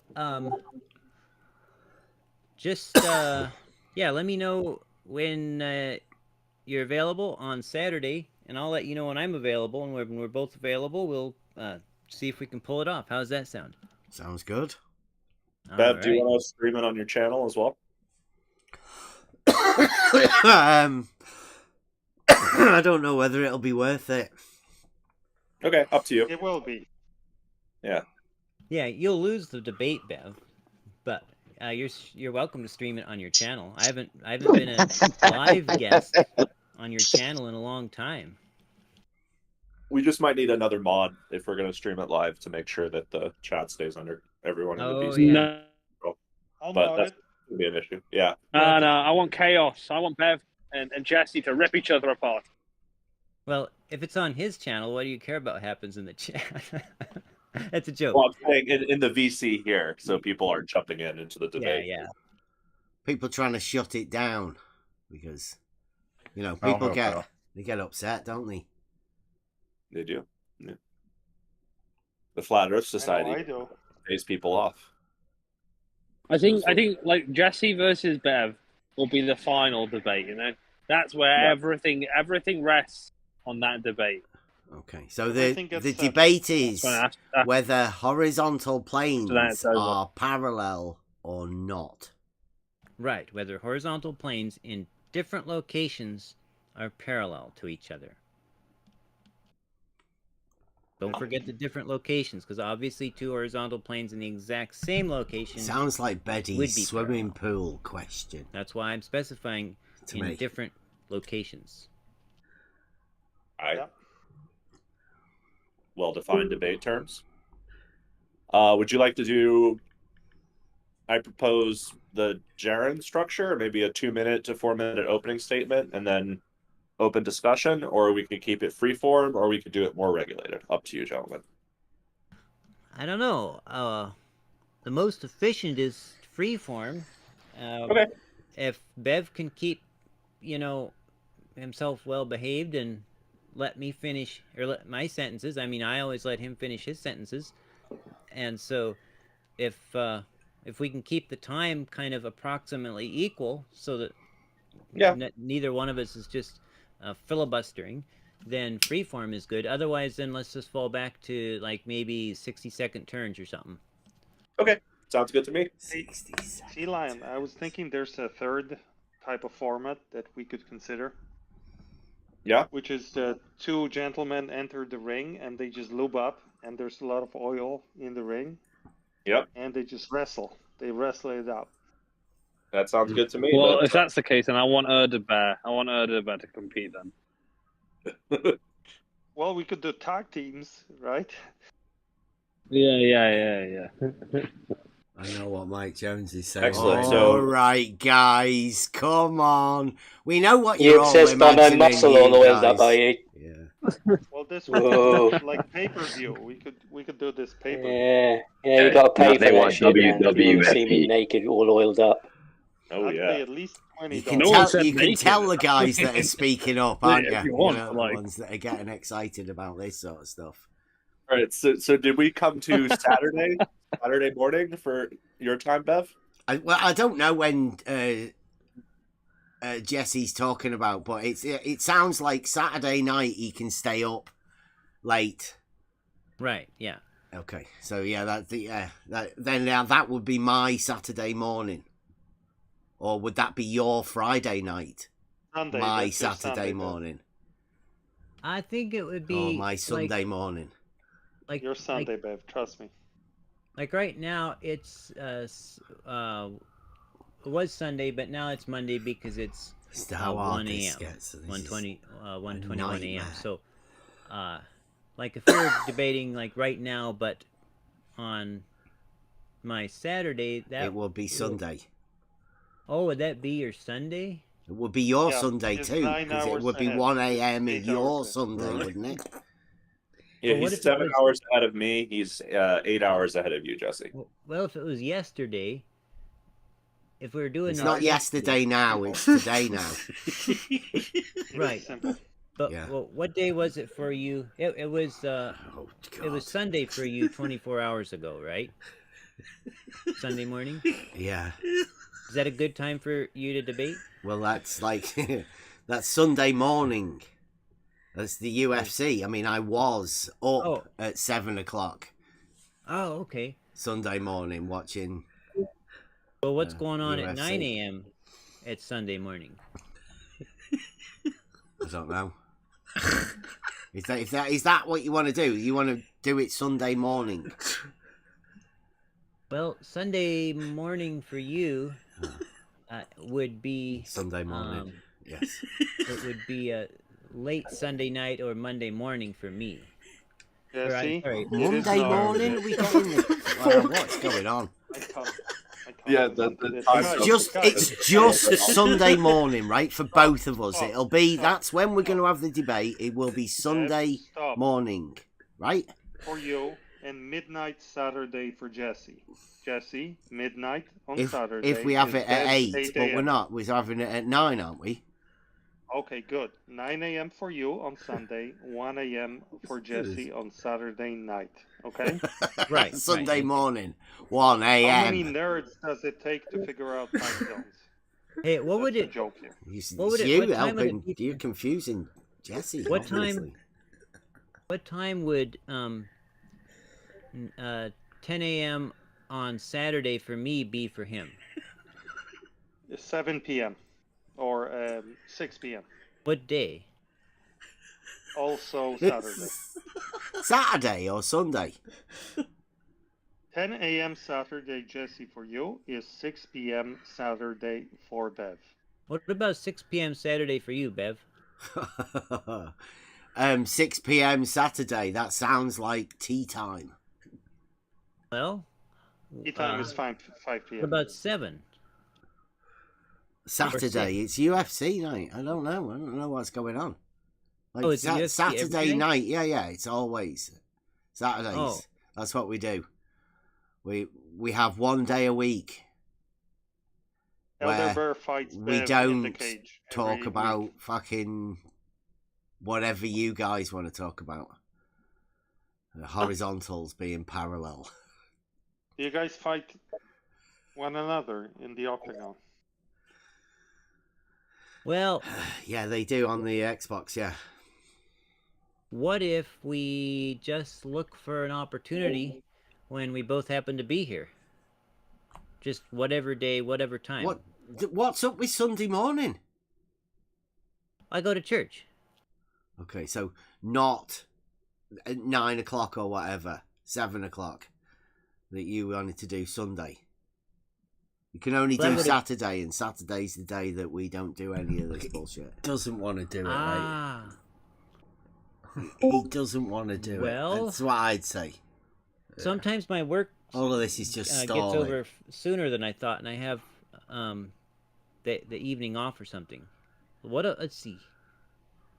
What time? Peter can't schedule an impromptu. Yeah, are you good with that? What? Schedule an impromptu debate. Yeah. It would be better if we do sound like it's a scheduled one, does it? We'll have more of an audience if we schedule it. Let's see if we can make it happen. So, Jesse. This is where I think he gets pressured into it. Kinda. I mean, then I'm up till 2, and then it's kinda too late. Look, guys, if you don't be pressuring him into a debate that he doesn't want to have. I can't say it never happens. I got this, Bev. I got this, Bev. Jesse, what time do you get back from church on Sunday? Then I go and visit my dad, and he's kind of elderly, and I help him with a bunch of stuff, and so by the time I actually get back home, it's usually around 4 or 5. Yeah, that's too late for Bev. Yeah. We're so close. Isn't that like midnight? Yeah. What about this, guys? We could send out a link. I could make a when is good link, and we could set all the time zones up for you, and then I could send it out to both of you. It sounds like you guys are pressuring Jesse into something he doesn't seem like he wants to do, to be honest. Yeah, this needs to happen. You sound like the one running from it, Bev. I'm not running. Oh. Debate on. I've got an idea. I have, in October, I have appointments, I think, at noon. Well, let's see. No, that's like... Yeah, no, that's the wrong... Jesse, yeah. What about Friday midnight for you? You work Yeah, 7 I could... days? Yeah, I could probably do that. Ooh. Yeah. Okay, so, Bev, how about... it sounds like you guys are pressuring him here. Like, listen to you guys. Yes, we are. We are. I don't want to be involved in this, Jesse. Friday midnight for Jesse is 8 a.m. on Saturday for you. Does that work? Yeah, that works. Bev, can you get up at 8 a.m. on Saturday? What do you think? Yeah. Okay, deal. Friday midnight for Jesse, 8 a.m. Saturday for Bev. Let's go. So 8 a.m. UTC. 8 a.m. British time. There you go. UTC. London time. Blue's in there as well. One of these days. And then you don't have to argue they're all about pressuring him into it. You know, one of these days... UTC is not English time because there's summertime. You can't even say anything. One of these days I'm going to come and just steal that Prime Meridian and take it home and install it in my yard so I don't have to worry about time zones. We should have done a long time ago, put it in Seattle. It's in the wrong place anyway. So that would be 12 a.m. West Coast time, U.S. Does that work for you, Sea Lion, as a mod, or are you going to be like half asleep? Like that? Okay. No, I am on a night owl schedule, so. That's what I'm trying to get out of. Yeah, I don't sleep. That's the truth. I've been on a flat Earth. I've been on a flat Earth debate bender for the last month without sleep. So next week, everything will be settled. A month. It'll all be settled. Excellent job. Yeah, that was me 8 years ago, man. I had horizontals in parallel. I was gonna tease you for that and say we're debating on the Antarctic southern sun. I'm taking the position that horizontals are parallel to one another. And in different positions. Yeah, we are clear on that, right, Bev? That horizontals in different locations are parallel to each other? Horizontals, yeah. Oh. He's not going to say it. Plane. I don't think Bev's going to show up. This globe. I think this globe. Yeah, this is a real globe thing. This is the real globe. By the way, be sure to say, Bev, And Bev Bev, started say spreading in out words. different locations. Say in different locations. Say it out loud. Do you mind saying it, Bev, just for the record, in different locations? Horizontal planes, yeah. We have said that. I did. You didn't. Yeah, different positions on horizontal planes, right? That's what you're talking about. Locations. Yeah, locations. Locations. Yeah, different locations on horizontal planes. No, just different Everywhere. locations. Everywhere, Just everywhere. different locations. Horizontal planes at different locations, not different locations on a horizontal plane. Okay. They're different. Yes, but I can use different positions on a horizontal plane, can't I? I'll make it simple, Bev. I'll make it simple. You'll never what get you will him to do it. argue is that if you take two locations on Earth, A and B. two locations. Yep. Yes. And in both of those locations, you establish a horizontal plane. Between them. Yes. No, just for them. Sure. Fine. For them. Yeah. You will argue that both of these horizontal planes are parallel. And Jesse will argue that they're not. Say it's the same horizontal plane, right? Two Well, we different will find out. horizontal planes. We will find out. They could be the same if he's right. The Earth is flat, and the two points No, are it's got of nothing equal to do with elevation. flat Earth. No, okay, no, I'm sorry. This I is the apologize. real globe. Yes. This is what happens Yes. in reality, Peter. It has Yes, everything to do Yes, with Bev. the Your flat Earth, argument Bev. will be. It's got nothing if to the do 2 with the flat points- Earth. Hell Bev, yes. Well, we No, don't this is want to horizontals. into it. Nothing to do Yeah, with flat don't Earth. let them Bev, influence you, Jesse. Bev, We don't want to argument will pressure be- you into anything, Bev. It's got nothing Your to do with the argument, shape Bev, of the just- Earth. This is about horizontal Just say planes yes being or no. parallel. Bev, Paul, listen. Your argument will be if there are positions A and B, and you establish a horizontal plane in each of those, then those two planes are parallel. That's your argument. No. Two separately established horizontal planes. We're saying that if you have two positions like A and B, then they can be on the same horizontal plane. That's a different That argument. will be your Bev. argument, yes. That's his argument. That's That's a fine. different argument. No, it's not a different argument. It's similar enough. It's a very different argument. Very There's different. nothing Absolutely. similar about it. It's like you're pressuring Jesse now, aren't you? No. No. Oh, we need a few jurors. We need 3 We flat don't need Earth any. jurors. No, we don't. It's got Yes, nothing we to do. do. It's got nothing to do with flat Earth. Well, I'll be a juror. we need 3 jurors on It's each got side. nothing to do I'll be with one. flat Earth. Okay. That's correct. Well, all right. Well, the audience will have to vote on who wins this one. That'll give us each some motivation to not It just won't make up- matter who wins. This is a conversation, right? Well, we kind of called it a debate. Okay, but, well, we all right. can- Well, we can if be you a want conversation. to make it into a full debate, I hope you come with some pretty good arguments. It's going to be good. Yeah, I think I have. We I hope think you I'll- come I with got some something data. to try out. What's that, Blue? I said, I hope Bev comes with some damn data. That would At be least- handy. Yeah, at least a single point. Then you can do single point extrapolation. All right. Deal.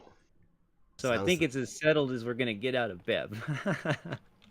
Well, you know my position. My position Let's is that quit while we're horizontal on planes top. are parallel. Save it for the debate. Save it for the debate. If I could have everyone's attention for just a moment, in the general chat, I put a link to an image. If you click that and load it in your browser and make it full screen, it's absolutely amazing. This is a photo of the sun almost exactly due south in Antarctica. So this is as low as the sun is going to get when Witsit and Jaren are there. I found the mountains on Google Earth. I found the camp. I found everything. I found due south, and that sun is Found just the like picture. within like 10 degrees of due south, I would say. So. You And- can't and fool Geo's- me with your sun projector, Jesse. And Geo's just spent at least 2 days repeatedly telling everyone that the sun never appears in the south from this Union Glacier Station or campsite. Jesse, So we bring gotta it to go Geo. then, and I'll download and clip the EA live stream, so we have that recorded. Yeah. That could actually. That's actually we probably should Jesse's because found a picture I have a of the feeling internet. that won't age well. Yeah. I'm gonna address that to Geo later. I still talk to Geo regularly. Well, you know that this is what they do. They've been doing it for years, and particularly Jesse. He's the expert about, I don't know, lights in the sky, Antarctica. I guess measuring angles. He's like the I don't know why he hasn't had a word with Nathan Oakley, but But he's scared of Nathan. Nathan will yell at him and shit.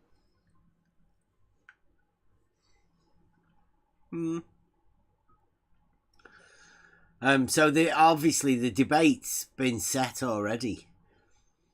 I don't know what the rest of this is about, going over. Level Bastard says photos are like scriptures for their faith. I suppose, I don't know. I think you'd have to get them to admit that, but I mean, how would they do that? How would they get to admit anything like that?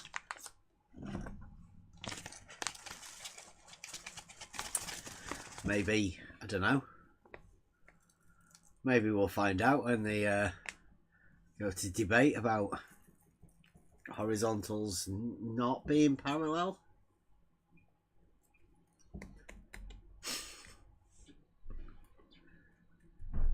It's interesting, isn't it? Because he started off with the water level establishing a horizontal plane of reference at the beginning.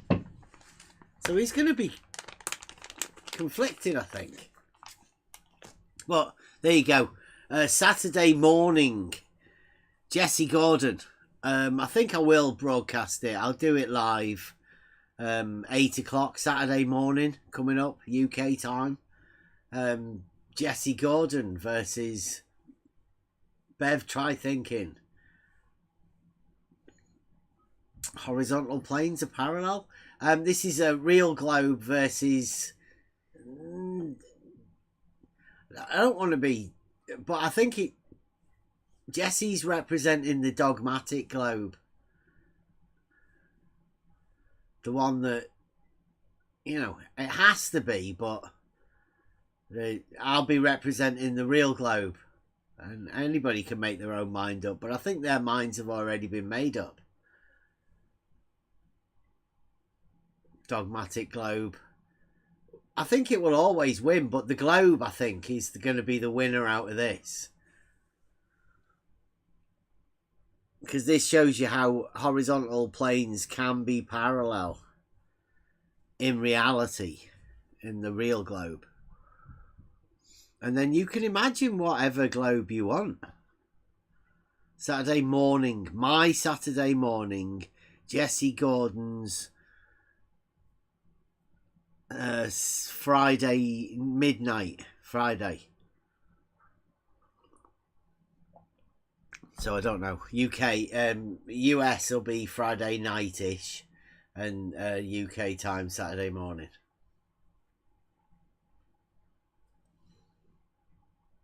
That's coming this week. Don't know what we're going to be doing.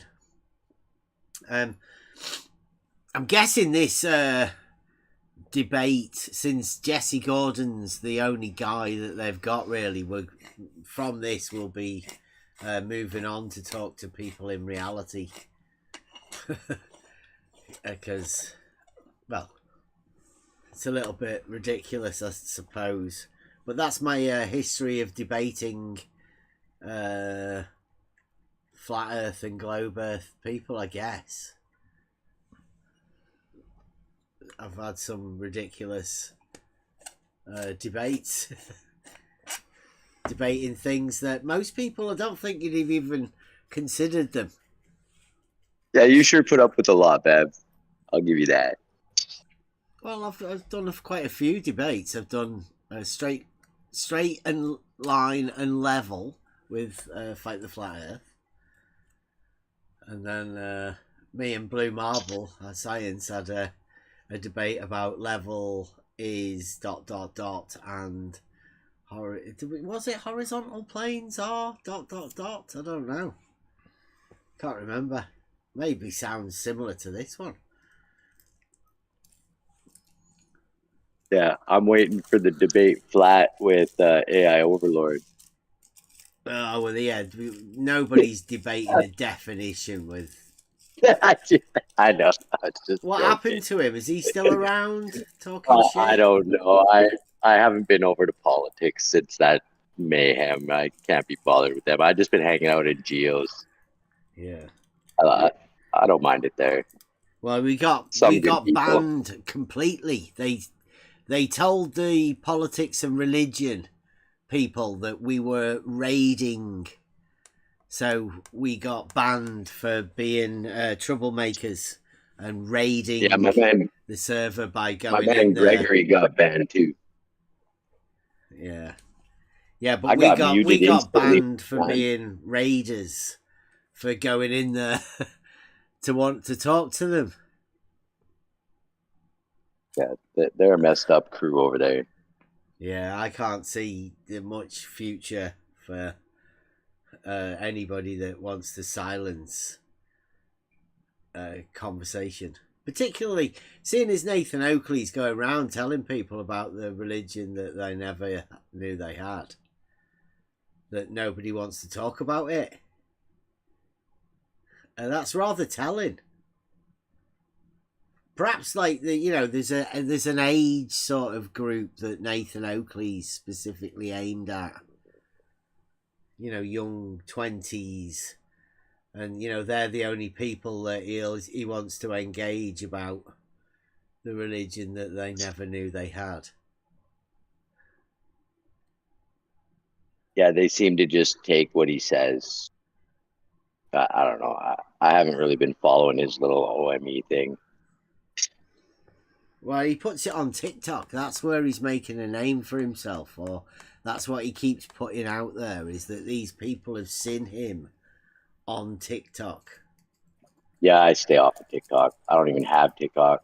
I actually just got a new phone because I ran my phone over last week with a F350. So I had to get a new phone. It's nice having a nice clean screen, though.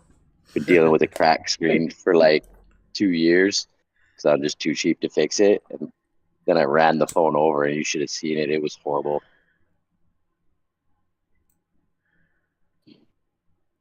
Now I just keep my phone on my tool bench and try and stay away from it.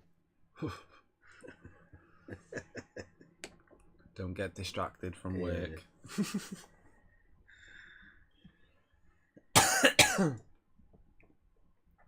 It's hard. You guys say a lot of cool things that I want to interact with and help talk about, but I'm also at work. So I'm kind of in a conundrum. Yeah, Carry on. Yeah, I'm taken by the church of the religion that you never knew you had. I think you are able to open more eyes with that than you can with any other conversation, any other topic of discussion, I think, because it's less triggering. And I can't imagine why somebody would want to place the shape debate within the religion. Because that just seems like putting conflict, division in there. It seems opposite to a religious discussion to me. And the two shouldn't be mixed. So, I mean, I've kept away from talking about lots of things because, most of the things that we talk about will be associated with, there's an entire group of people that specialize themselves in going around telling everybody that I lie about things. So naturally, I'm going to feel wary about whatever topics that I want to talk about because of the reaction that this other group of people are having. But I think we're pretty much done with that sort of that side of it. I'm guessing. So I want to be able to have conversations with people, and if that means us having to cut that other group out completely, just so you don't have to hear all of the negativity, then that's what's going to have to happen, I think. I mean, it's not as if we're a massive channel to start off with, but I think with the viewers that we do have, I think they've had enough of that sort of bullshit as well, to be honest. Who wants to go over the same things when, you know, there's other conversations to be had with different people? Nobody wants to keep talking to the same people for 5 or 6 years. For what purpose? I think we've all done that. I think it's had its time. Time to move on. We are just talking about reality here, so this will be the debate that I should have had at the beginning, I guess. I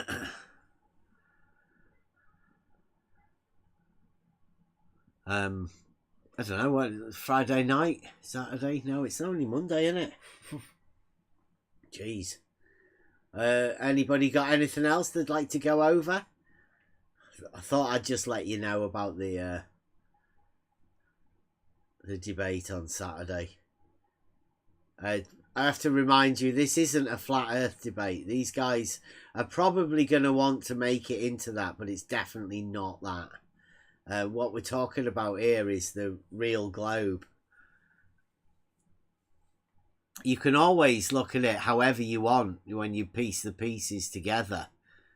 But, you know, we're talking about horizontal planes being parallel.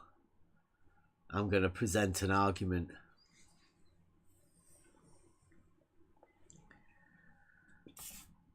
Anybody else got anything they want to go over?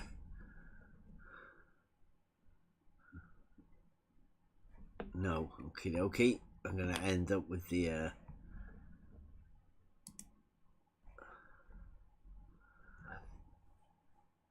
Church of the religion that you never knew you had. It's my new favourite song, this. I need to get it, put it on on something. Okay. Thanks for watching. Might be back Wednesday, probably back Friday, ready for the thing. I will put the debate out ready for Saturday for us going live. Hopefully Jesse's okay and he can be there. Keep an eye out. This is us out. See you later on. All horizontals are parallel. All verticals.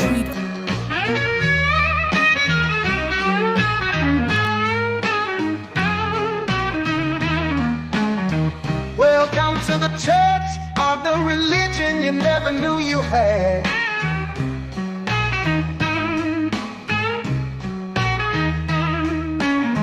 Welcome to the place unknown, religion seated when you were grown. Hidden lessons went along, truth is here now in this tone. Shadow plays on the wall, you never knew you learned it all. Secret speakers, echoes call. Feel the rise, don't fear the fall. The church of the religion you never knew you had. Beneath the questions never asked, rise of faith and shadows cast. They taught you, now you're unmasked. They whispered while you dreamt so deep, planted truths while thoughts were free. In the dark, their secrets keep. Now you're part of this belief. From unknown roots, your faith has spread. Follows you where air is led. Watch the shadows lie in bed. Find the path that you've been fed. The church of the religion you never knew you had. Beneath the questions never asked. Rise of faith and shadows cast. They taught you, now you're unmasked.